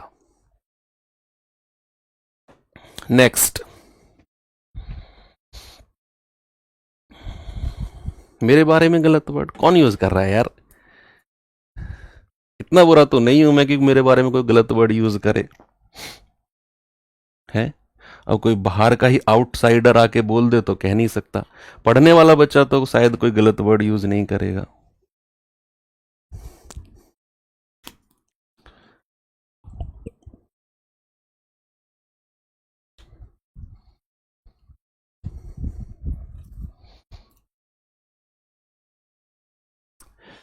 कह रहा है कि यदि बिक्री मूल्य 3 गुना कर दें तो लाभ 5 गुना हो जाएगा। बताओ लाभ परसेंट कितना है? ऐसे क्वेश्चन ने बड़ा परेशान किया बच्चों को। पिछली बार इन सवालों ने बड़ा परेशान किया। दिखने में आसान थे, एक लाइन के, समझ में नहीं आ रहा था कहां से शुरू करें। मैं बताता हूं कैसे करना है। क्या आपने साधारण ब्याज पढ़ा? सर ये क्या बात कर रहे हो, साधारण ब्याज कहां से आ गया? सुनो, क्या मैंने उसमें आपको बताया कि कोई धनराशि अगर n गुना होती है, कोई धनराशि अगर n गुना होती है, तो और मैं आपसे पूछूं कि उसमें प्रतिशत वृद्धि कितने की हुई है? प्रतिशत वृद्धि, उस राशि को n गुना होने में प्रतिशत वृद्धि कितने की हुई है? तो आपको पता है n-1 इंटू 100% की हुई है। ठीक है, ये आपको ध्यान रखना है। मान लो अगर मैंने आपसे कहा कोई राशि 5 गुना हो गई, मैंने बोला कोई राशि 5 गुना हो गई, तो भाई उसमें प्रतिशत वृद्धि कितनी है? अपने ही दिमाग में कैलकुलेशन बनाओ। 5 में से 1 घटाओ 4, 4 को 100 से गुणा कर दो, सर 400% की वृद्धि। मैंने कहा कोई राशि यार 9 गुना हो गई, तो प्रतिशत वृद्धि कितनी है, दिमाग में ही कैलकुलेशन, 9 में से 1 घटाओ 8, 8 गुणा 100, 800% की वृद्धि सर, है ना।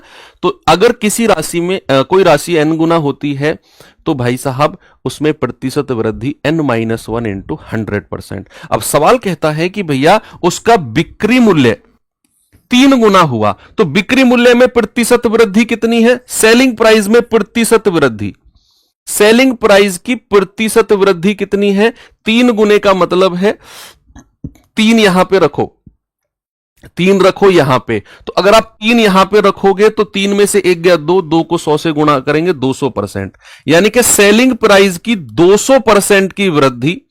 सवाल कहता है लाभ 5 गुना हो गया, तो लाभ की वृद्धि कितनी हो गई, 5 में 1 घटाओ 4, 4 को 100 से गुणा करो 400%। भाई अब आप सुनो मेरी बात, सवाल कह रहा है कि बिक्री मूल्य 3 गुना हुआ तो लाभ 5 गुना हुआ। ये तो वर्ड का क्या मतलब है, तो वर्ड का क्या मतलब है, तो वर्ड का मतलब है कि बिक्री मूल्य 3 गुना हुआ तो लाभ 5 गुना हुआ। अगर यह बिक्री मूल्य 3 गुना नहीं होता ना तो लाभ 5 गुना नहीं होता। इसका मतलब है कि यह लाभ 5 गुना और बिक्री मूल्य 3 गुना आपस में बराबर होंगे, प्रतिशत वृद्धि इनकी। जितनी प्रतिशत वृद्धि बिक्री मूल्य में हुई उतनी ही प्रतिशत वृद्धि लाभ में हुई होगी। ये तो वर्ड इस बात को डिफाइन करता है। तो प्रतिशत वृद्धि विक्रय मूल्य की, प्रतिशत वृद्धि लाभ की, इन दोनों को बराबर करके रेशियो बना लो। आप कहेंगे 200 एकम 200, 200 दूनी 400, यानी कि अगर मैं आपसे प्रॉफिट और एसपी का रेशियो पूछूं तो प्रॉफिट के सामने 1 और एसपी के सामने 2। अब आप मुझे एक बात बताओ, इस पेन को मैं 2 रुपए में बेच रहा हूं, इस पेन को कितने में बेच रहा हूं, 2 रुपए में, और 1 रुपए का प्रॉफिट हो गया।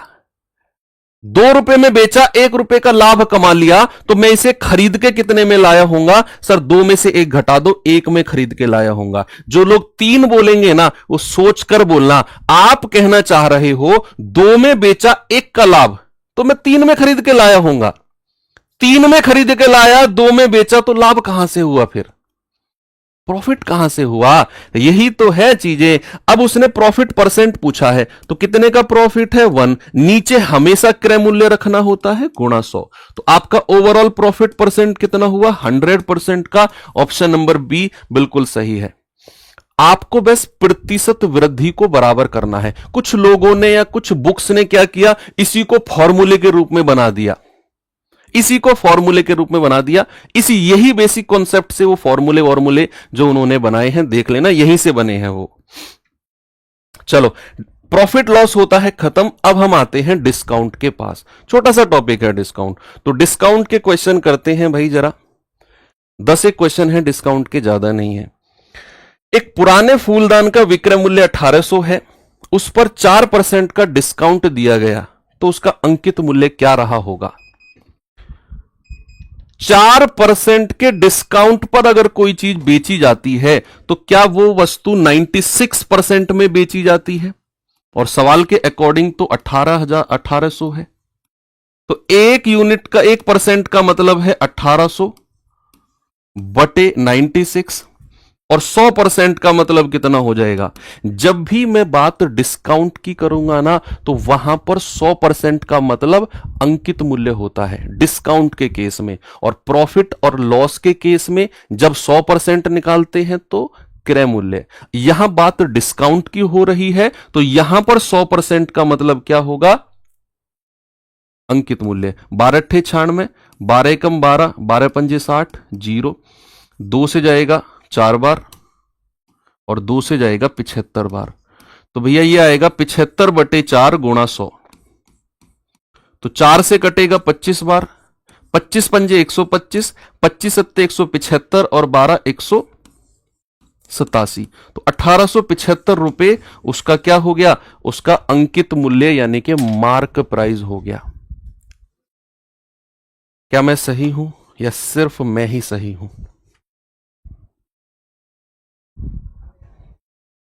सभी सही है। एक दुकानदार वस्तु को 12% की छूट पर बेचता है। यदि उसने 5% की ही छूट या डिस्काउंट दिया होता तो उसे 504 रुपए का प्रॉफिट हो जाता। यानी कि पहले दे रहा था 12% का डिस्काउंट, अगर वो डिस्काउंट को घटाकर 5% कर दे। भाई मान लो मैं दुकानदार हूं, मैं इस पेन पर 12% छूट देता हूं, किसी दिन मैंने क्या किया 5% ही छूट दिया, तो जो डिफरेंस है वो मेरा प्रॉफिट ही तो है, वो जो डिफरेंस है वो मेरा लाभ ही तो है। तो 12% की छूट और 5% की छूट का जो अंतर है वही तो 504 के बराबर है। तो यहां से मैं बोलूंगा कि भैया 12% का डिस्काउंट और 5% की डिस्काउंट के का जो डिफरेंस है 7%, उसी की वैल्यू तो 504 के बराबर है, उसी की तो वैल्यू 504 के बराबर है। तो यहां पर आप मुझे बताओ कि वो उसे खरीद के कितने में लाया है।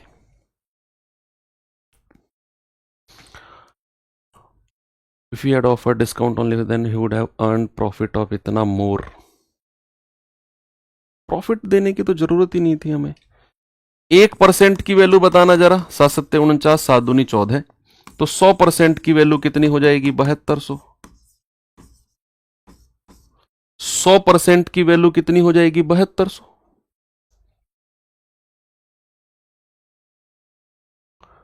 तो इसमें ये 3000 देने की क्या जरूरत है? गुमराह कर रहा है क्या हमें? ए भाई सवाल हमें क्या गुमराह कर रहा है? देखा, खामा खा, इसको बोलते हैं खा मा खा, खा मा खा, है ना। क्या जवाब आ गया आपका 7200। उसने बोला 12% की छूट और 5% की छूट का अंतर 504 रुपए है, उसने अपने डिस्काउंट को घटाया तो आपको 504 रुपए का प्रॉफिट हो गया। प्रॉफिट यहां वो मत समझना कि सर प्रॉफिट तो क्रय मूल्य पर मिलता है और ये तो अंकित मूल्य है। प्रॉफिट इन द सेंस, वही तो मैं कह रहा हूं, थोड़ा सा फील करो। आप दुकान पे बैठे हो, आप कोई कपड़ा 12% लाभ पर बेच रहे हो, किसी दिन आपने कोई आया अनाड़ी मेरी तरह, आपने सोचा यार इसका तो बेवकूफ बना देता हूं, आपने 12% डिस्काउंट ना दे के 5% डिस्काउंट दिया, वैसे तो 7% कम डिस्काउंट दिया आपने मुझे, तो वो 7% आपका लाभ हो गया ना। आप दुकानदार हो, वो 7% आप रोज नहीं कमा रहे थे, एक दिन मैं आया और मुझसे आपने वो 7% कमा लिया। तो वही मैं कहना चाह रहा हूं कि इन दोनों का डिफरेंस 7% बराबर 504, 1% 72, तो 100% 7200। चले आगे नेक्स्ट। 40% और 30% के दो सक्सेसिव छूट किस एकल छूट के बराबर है? अच्छा मेरा नहीं बना सकता बेवकूफ कोई, ऐसा नहीं है बच्चा। जो दुकानदार होते हैं ना ये पूरे होते हैं।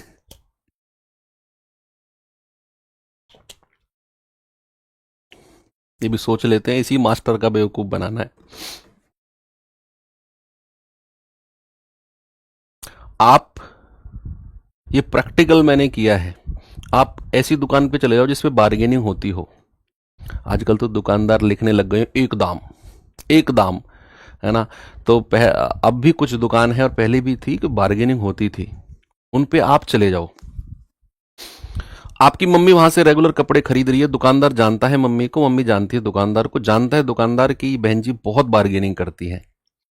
किसी दिन आप चले जाओ, आप सेम आइटम खरीदो, आपको मान लो उसने बोला 500 रुपये, आपने कहा भाई साहब यार सही लगा लो, तो उसने बोला कि ठीक है 400 दे जाओ, आपने 400 रुपये दिए, कोई बार्गेनिंग वगैरह नहीं करी। अब किसी दिन मान लो आपकी मम्मी गई, सेम चीज उन्होंने खरीदी, दुकानदार कहेगा 1200 रुपये है बहन जी सिर्फ आपके लिए। उसको तो पता है कि बहन जी तो उसको तोड़ के वहीं पे लेकर आएंगी, तो मम्मी ने कहा नहीं 100 रुपया, 1200 से सीधा 100, नहीं बहन जी 1000, 150 रुपया, नहीं बहन जी लास्ट है 700। तो मम्मी को ले आया वो खींच के 400 रुपये पर, और वो आ गया खुद 400 पर। जो चीज आपने एक बार बोलने पर 400 में खरीद ली, तो मम्मी को उसने बार्गेनिंग करके 400 में ही बेचा। तो दुकानदार नुकसान में नहीं रहता है कहीं भी। तो कभी ये मत सोचना कि आप बहुत तगड़ी बार्गेनिंग करते हो ना तो दुकानदार को लूट के ले आए आप। आपका चेहरा देख के दुकानदार रेट वही बताएगा जहां उसे पता है कि तोड़ के मैं यहां पर ले आऊंगा इसको। 40 और 30% के दो सक्सेसिव छूट किस एकल छूट के बराबर है? तो भैया ओवरऑल डिस्काउंट होता है a प्लस बी माइनस ए गुणा बी बटे 100। तो 40 प्लस 30 माइनस 40 गुणा 30 बटे 100 कितना हो जाएगा बच्चा? 2 जीरो से 2 जीरो गया, 40 30 70 माइनस 12 यानी कि 58%। 58% आपका जवाब है ऑप्शन नंबर सी। चले आगे नेक्स्ट। 15 20 5% के सक्सेसिव डिस्काउंट का सिंगल डिस्काउंट कितना होगा?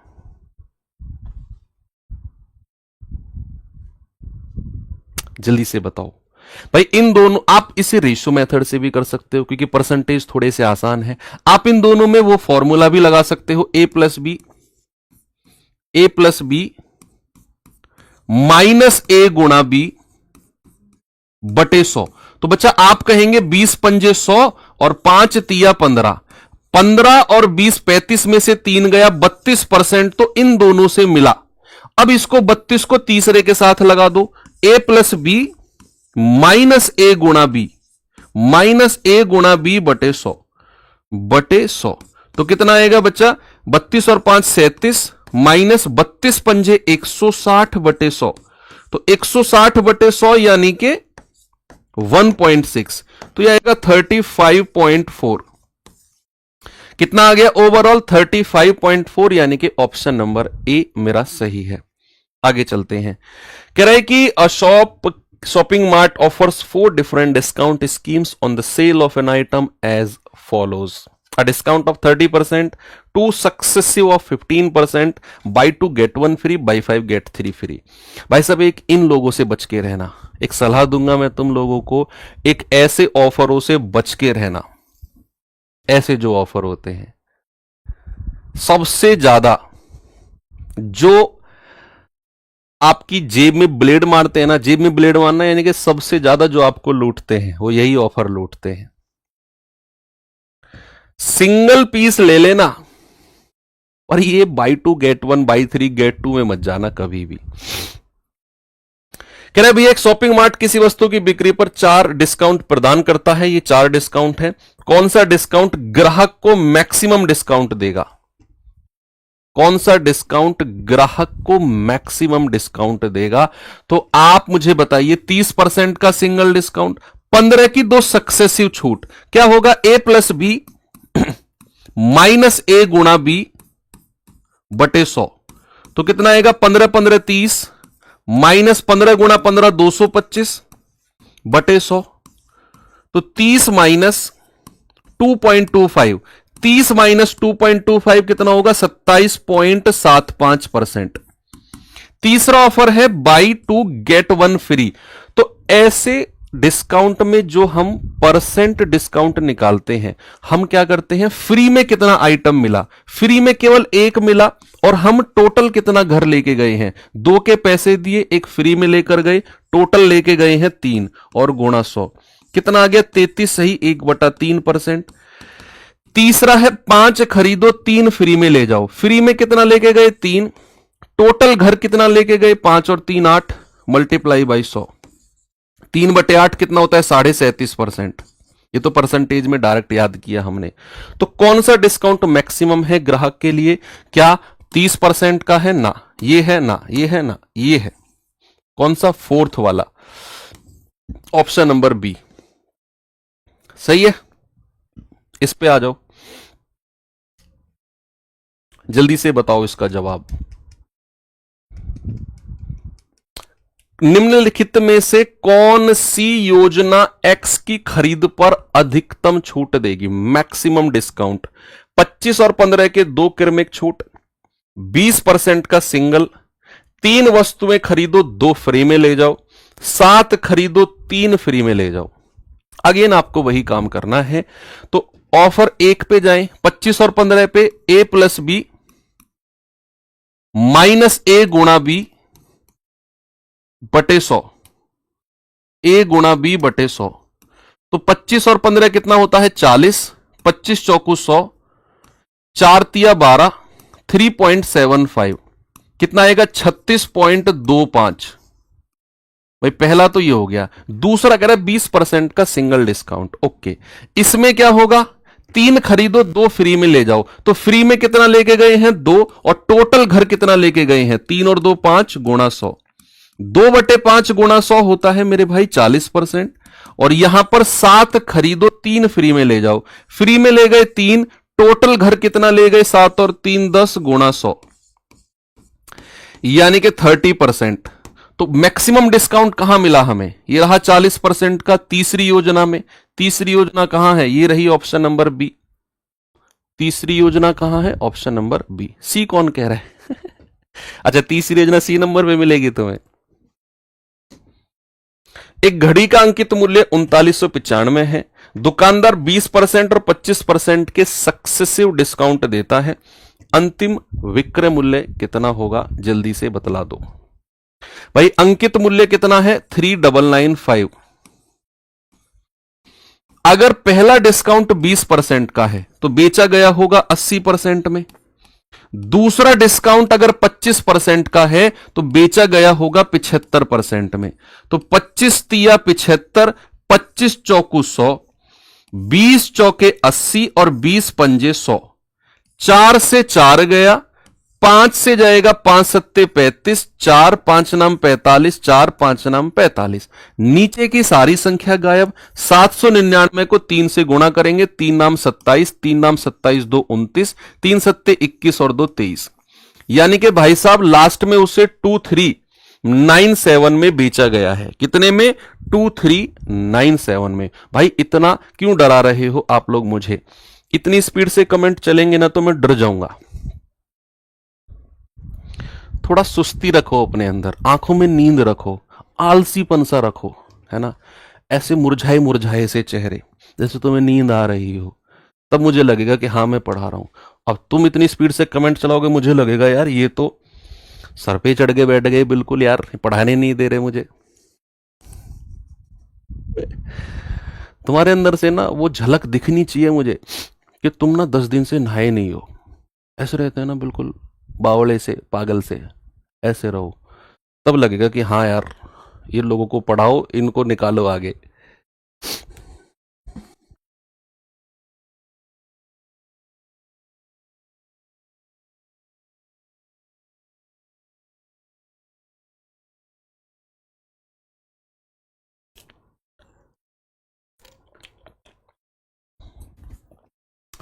एक व्यापारी 2500 का माल खरीदता है, क्रय मूल्य से 40% अधिक अंकित करता है, फिर अंकित मूल्य पर 10% का डिस्काउंट देता है। बताओ लाभ परसेंट क्या होगा। हमें यहां 2500 की जरूरत ही नहीं है। जब भी हमें डेटा परसेंट में दिया हो और आंसर भी परसेंट में पूछ रहा हो, हमें ओरिजिनल डेटा की जरूरत नहीं है। आप देखो, मान लो उसका क्रय मूल्य 100 रुपया है, सपोज दैट सीपी 100 है। सवाल कहता है क्रय मूल्य से 40% ज्यादा अंकित किया, तो उसका अंकित मूल्य कितना हो जाएगा 140। सवाल कहता है कि उसने अंकित मूल्य पर 10% का डिस्काउंट दिया। भाई किसी भी चीज पर अगर मैं 10% का डिस्काउंट दूंगा तो क्या मैं उसे 90% में बेच रहा हूंगा, और डिस्काउंट हमेशा अंकित मूल्य पर होता है, तो भैया उसे 126 में बेचा गया है। तो कह रहे कितना प्रॉफिट परसेंट है, तो 100 रुपए की चीज 126 में बेची गई। थोड़ी देर पहले भी मैंने बताया 100 रुपए से जितना ज्यादा में बेची गई है परसेंट में भी उतना ही प्रॉफिट। सर ये तो 26 रुपए ज्यादा में बेची गई है, तो प्रॉफिट भी 26% का ही हो जाएगा। आपका जवाब है ऑप्शन नंबर बी। आगे बढ़ो। एक डीलर एक टेलीविजन का अंकित मूल्य उसके क्रय मूल्य से 20% ज्यादा निर्धारित करता है।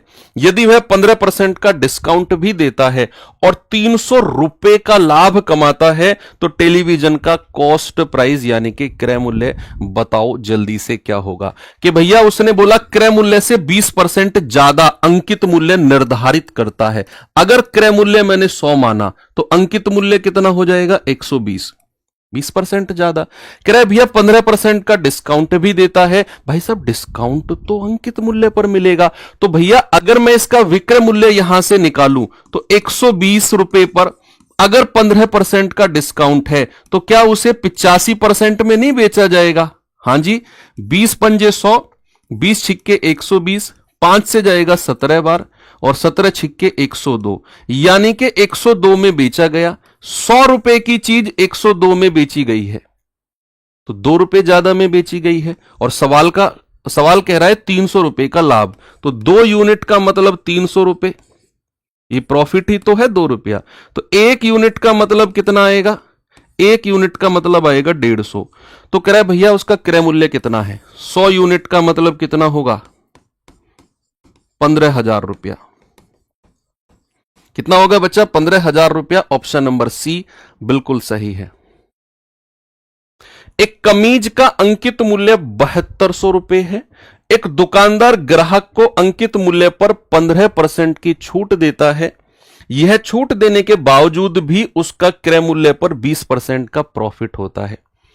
उसका क्रय मूल्य क्या होगा? किसी भी क्वेश्चन में अगर डिस्काउंट परसेंट और प्रॉफिट परसेंट दोनों दिए हो, किसी भी सवाल में डिस्काउंट परसेंट और प्रॉफिट परसेंट दोनों दिए हो, दुनिया जानती है कि उस केस में हम लोग सीपी और एमपी का रेशियो निकालते हैं। क्या होता है? यह होता है 100 माइनस डी, और क्या होता है? यह होता है 100 प्लस पी।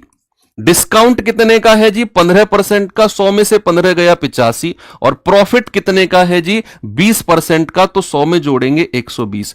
5 से जाएगा 17 बार, 5 से जाएगा 24 बार, यानी कि उसके क्रय मूल्य और उसके अंकित मूल्य का रेशियो 17-24 मिल गया। सवाल के अकॉर्डिंग अंकित मूल्य तो 7200 है, तो 24 यूनिट का मतलब 7200, 1 यूनिट का मतलब आएगा 300, और सवाल कह रहा है उसका क्रय मूल्य कितना होगा? 17 गुणा 300, कितना आ गया? 5100। यानी कि उसका कॉस्ट प्राइस कितना है? 5100। ऑप्शन नंबर डी मेरा सही है। आगे चले। एक रेफ्रिजरेटर का अंकित मूल्य 9600 रुपए है। दुकानदार 12 और 25% के सक्सेसिव छूट देने के बाद भी 20% का लाभ कमाता है, तो रेफ्रिजरेटर का क्रय मूल्य क्या है? अभी मैंने बताया कि किसी सवाल में डिस्काउंट और प्रॉफिट दोनों दे रखे हों तो हम सीपी और एसपी का एमपी का अनुपात निकालते हैं, लेकिन यहां पर डिस्काउंट और प्रॉफिट दिए तो हैं, लेकिन डिस्काउंट 2 है और वो दोनों के दोनों सक्सेसिव हैं। तो पहले इसका एकल बट्टा निकालना पड़ेगा, सिंगल डिस्काउंट निकालना पड़ेगा। तो 12 प्लस 25 माइनस 12 गुणा 25 बटे 100। तो आप कहेंगे 25 चौके 100, 4 तिया 12, तो 25 और 12 37 माइनस 3 यानी कि 34। ये हमारा सिंगल डिस्काउंट आ गया। अब आप सीपी और एमपी का रेशियो बना लो। अब आप क्रय मूल्य और अंकित मूल्य का अनुपात बना सकते हैं। 100 माइनस डी, तो 100 में से 34 गया, कितना आएगा? 66%। और 100 प्लस प्रॉफिट 20 जोड़ेंगे तो 120 आ जाएगा। भैया ये जाएगा आपका 6 से 11 बार और 6 से 20 बार, यानी कि क्रय मूल्य और अंकित मूल्य का रेशियो आ गया 11-20। आपको क्या दिया हुआ है? अंकित मूल्य। तो 20 यूनिट का मतलब 9600। 1 यूनिट का मतलब आएगा 2 चौको 8, 2 अट्ठे 16, 480। तो 11 यूनिट का मतलब आएगा 11 गुणा 480। 0, 11 अट्ठे 88, 11 चौक 44 और 8 52। कितना आ गया भैया? 5280। ऑप्शन नंबर बी मेरा सही है। 2 सक्सेसिव छूट के बाद 60 रुपए की सूची कीमत क्या होता है? अंकित मूल्य। 60 रुपए का सूची कीमत वाली एक टाई 45 रुपए पर उपलब्ध है। यदि दूसरा डिस्काउंट 9% का है तो पहला डिस्काउंट कितना होगा? कर सकते हो भाई। 60 रुपए उसका अंकित मूल्य है और फाइनली उसे बेचा गया है कितने में? 45 रुपए में। तो पहला डिस्काउंट 9 रुपए का है, हालांकि उसने दूसरा बोला है, कोई फर्क नहीं पड़ता है। कोई फर्क नहीं पड़ता है कि पहला डिस्काउंट कितना है और दूसरा कितना है, दोनों सक्सेसिव होते हैं, है ना। तो आप पहला डिस्काउंट 9% का इसी 60 पर दे दो, तो 60 पर 9% का डिस्काउंट कितना होता है? 0, 9 छिक्के 54 बटे 10 यानी कि 5.4। तो पहला डिस्काउंट कितना है बच्चा? 5.4 का। तो 60 रुपए पर 5.4 का डिस्काउंट है, तो कितने में बेचा जाना है उसे? आप कहेंगे सर 54.6 में। इतने में बेचा जाना है, लेकिन एक और डिस्काउंट दिया जिसके बाद उसका विक्रय मूल्य 45 है, और वही डिस्काउंट आपसे पूछा जा रहा है, वही डिस्काउंट। तो कितने का डिस्काउंट दिया जरा बताना मुझे। 549 9.6 का डिस्काउंट है दूसरा, और परसेंट में निकालना है तो 9.6 अपॉन 54.6 गुणा 100। देख लो जितना भी आ रहा है, पॉइंट से हटा, पॉइंट से हटा, 2 से जाएगा, 2 चौके 8, 2 अट्ठे 16, 2 से जाएगा 27 3, यानी कि 4800 बटे 273%। कितना बन रहा है जल्दी से काटा छाटी करके बता दो, जल्दी से काटा छाटी करके बता दो मुझे क्या होगा भाई। 200 तो 400 ज्यादा निकल जाएगा, 273 एकम 273, कितना बचा है, 10 में से 3 गया 7, 7 में 7 गया 0, 4 में से 2 गया 2, और फिर लास्ट में 0, तो 2 अट्ठे 16, अट्ठे तो ज्यादा हो जाएगा, 2 सत्ते जाएगा ना, तो आपका जवाब 17 पॉइंट कुछ आएगा, 17 पॉइंट कुछ। एक ही ऑप्शन है 17.58। ऑप्शन पे नजर रखी, हमारा जवाब हमें दिख गया, 17 पॉइंट कुछ है, और एक ही ऑप्शन है 17 पॉइंट कुछ में। चलिए आगे बढ़ते हैं। डिसऑनेस्ट शॉपकीपर के 3-4 सवाल कर लेते हैं, हालांकि इसी का ही पार्ट है ये। जल्दी से जवाब बताएंगे बच्चे मुझे इसका, जल्दी से सभी लोग इसका जवाब बताएंगे क्या होगा।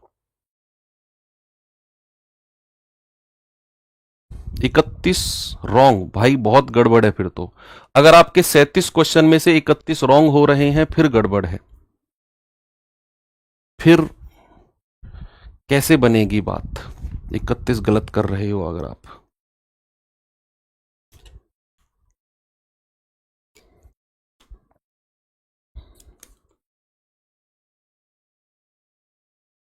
एक बेईमान दुकानदार अपने क्रय मूल्य पर सामान बेचने का दावा करता है, लेकिन प्रत्येक किलोग्राम के लिए 960 ग्राम वजन का यूज करता है। उसका लाभ परसेंट। बेईमान दुकानदार में मैंने सिखाया आपको, बेईमानी जब भी करेगा तो बेचते समय वजन में करेगा, बाकी सब उसका प्रॉफिट है। बाकी जितनी भी बेईमानी करेगा सब उसको लाभ के रूप में हम काउंट करेंगे, लेकिन अगर वो बेचते समय वजन में गड़बड़ कर रहा है तो उसको हम बेईमानी डिक्लेयर करेंगे, और उस केस में ईमानदारी वाला वजन सीधे हाथ की तरफ रहेगा जब आप कॉपी में कर रहे हैं, और बेईमानी वाला वजन उल्टे हाथ की तरफ। तो यहां पर उसने बोला 1 किलोग्राम की जगह 960 ग्राम दिया बेचते समय, तो भाई साहब बेईमानी है, यानी कि ईमानदारी से 1 किलोग्राम, 1 किलोग्राम का मतलब 1000 ग्राम देना है, बेईमानी करके 960 ग्राम उल्टे हाथ की तरफ लिख देंगे। 0 से 0 गया, 96 रुपए की चीज 100 में बेची है भैया, 4 रुपए का प्रॉफिट उसने कमाया, तो उसका प्रॉफिट कितना हो गया, 4/96 गुणा 100। तो ये आ जाएगा 4 एकम 4, 24 चौके 96, ये जाएगा 4 छिंग 24 और 25 चौके 100, 6 चौक 24, 1/6%। क्या जवाब हो गया, ऑप्शन नंबर ए बिल्कुल सही है। एक दुकानदार चावल खरीदते समय भार में 25% की बेईमानी करता है और बेचते समय 25% की बेईमानी करता है। यदि वह चावल को 12.5% लाभ पर बेचता है तो उसका टोटल प्रॉफिट बताइए कितना है। मैंने अभी अभी आपको बताया कि दुकानदार अगर बेचते समय बेईमानी कर रहा है तो ही हम उसको बेईमानी डिक्लेयर करेंगे, लेकिन बेचते समय के अलावा चाहे वो खरीदते समय बेईमानी करे, हम उसको बेईमानी नहीं बोलेंगे, हम उसको उसका प्रॉफिट बोलेंगे। हम क्या बोलेंगे, उसका लाभ। लेकिन बेचते समय बेईमानी वो है असली बेईमानी, उसके अलावा सब उसका लाभ है। तो यहां उसने बोला खरीदते समय 25% की बेईमानी, हम बेईमानी मानेंगे ही नहीं इस खरीदते समय वाली को, हम कहेंगे भैया ये उसका लाभ है, और लाभ का मतलब है 25% का फ्रैक्शन क्या होता है 1/4, 12.5% का होता है 1/8। तो अगर उसने खरीदते समय 25% की बेईमानी करी, समझ जाओ, याद कर लो, ये उसका प्रॉफिट रहेगा। तो प्रॉफिट यानी कि सीधा सीधा रेशियो, 4 रुपए की चीज 1 का प्रॉफिट 5 में बेचा है। आगे बढ़ो, कह रहा बेचते समय 25% की बेईमानी, इसे हम बेईमानी कहेंगे। बेचते समय अगर वो बेईमानी करता है बच्चा, इसे हम बेईमानी बोलेंगे, और हम कहेंगे ठीक है भैया, यहां हम उसको थोड़ा सा टाइट करते हैं। यहां हम उसको थोड़ा सा टाइट करते हैं कि भैया 25% की बेईमानी बेचते समय उसने करी है, तो मान के चलो कि 4 यूनिट अगर उसे देना था, 4 यूनिट अगर उसे देना था, तो उसने दिया 1 यूनिट कम, 1 यूनिट की बेईमानी कर दी। तो उसने क्या दिया? 1 यूनिट की बेईमानी, तो उसने दिया है 3। 25% की बेईमानी बेचते समय करी है, तो 4 यूनिट देना था, ईमानदारी से 1 यूनिट कम दिया है। दिया कितना है? 3। और कह रहा है उसका प्रॉफिट 12.5% का है, तो 8 की जगह 9 में बेच रहा है। ओवरऑल प्रॉफिट है लॉस आपसे पूछा है। ओवरऑल बता दो, ओवरऑल कितना है सभी लोग? कितना बन रहा है भैया ओवरऑल उसका? तो ये 4 से 4 गया, ये काट सकते हैं क्या? 3 तिया 9, तो 8 और 5 तिया 15। तो 8 रुपए की चीज 15 में बेच रहा है। कितने का प्रॉफिट है? 7 का। और कितने पर? 8 पर। मल्टीप्लाई बाई 100, तो कितना आ जाएगा? 700/8%। तो 8 अट्ठे 64, 6 8 सत्ते 56, 8 पंजे 40, 87.5% का ओवरऑल प्रॉफिट है। 87.5। ठीक है भाई, ये बस ध्यान रखना है कि बेचते समय बेईमानी का ही रेशियो उल्टा होगा, बाकी खरीदते समय उसने जो 25% की बेईमानी करी है वो रेशियो उसके प्रॉफिट में हम काउंट करेंगे। ये अच्छा क्वेश्चन है, स्क्रीनशॉट ले सकते हो। एक बेईमान डीलर अपने उत्पाद को क्रय मूल्य पर 24% की हानि पर बेचने का दावा करता है, लेकिन 200 ग्राम वजन की बजाय 100 ग्राम वजन देता है।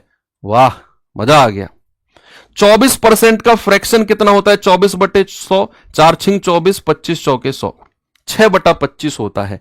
यानी कि उसने दावा किया कि भाई मुझे 24% का लॉस हो रहा है, यानी कि 25 से रेशियो कितना हो जाएगा? 19।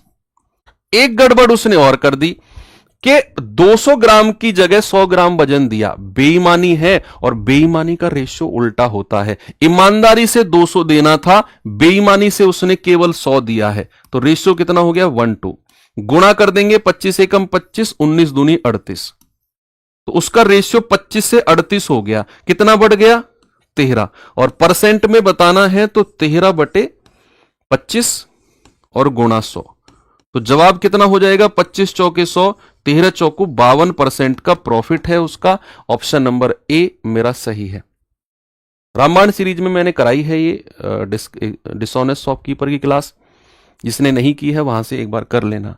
एक बेईमान व्यापारी अपने माल पर 50% अधिक मूल्य अर्जित करता है, अंकित करता है, सॉरी। फिर अंकित मूल्य पर 20% का डिस्काउंट भी दे देता है। इसके अतिरिक्त एक दोषपूर्ण तराजू का उपयोग करके 900 ग्राम के लिए 1 किलोग्राम दिखाता है। इसका मतलब है ईमानदारी से 1 किलोग्राम देना है तो देगा केवल 900।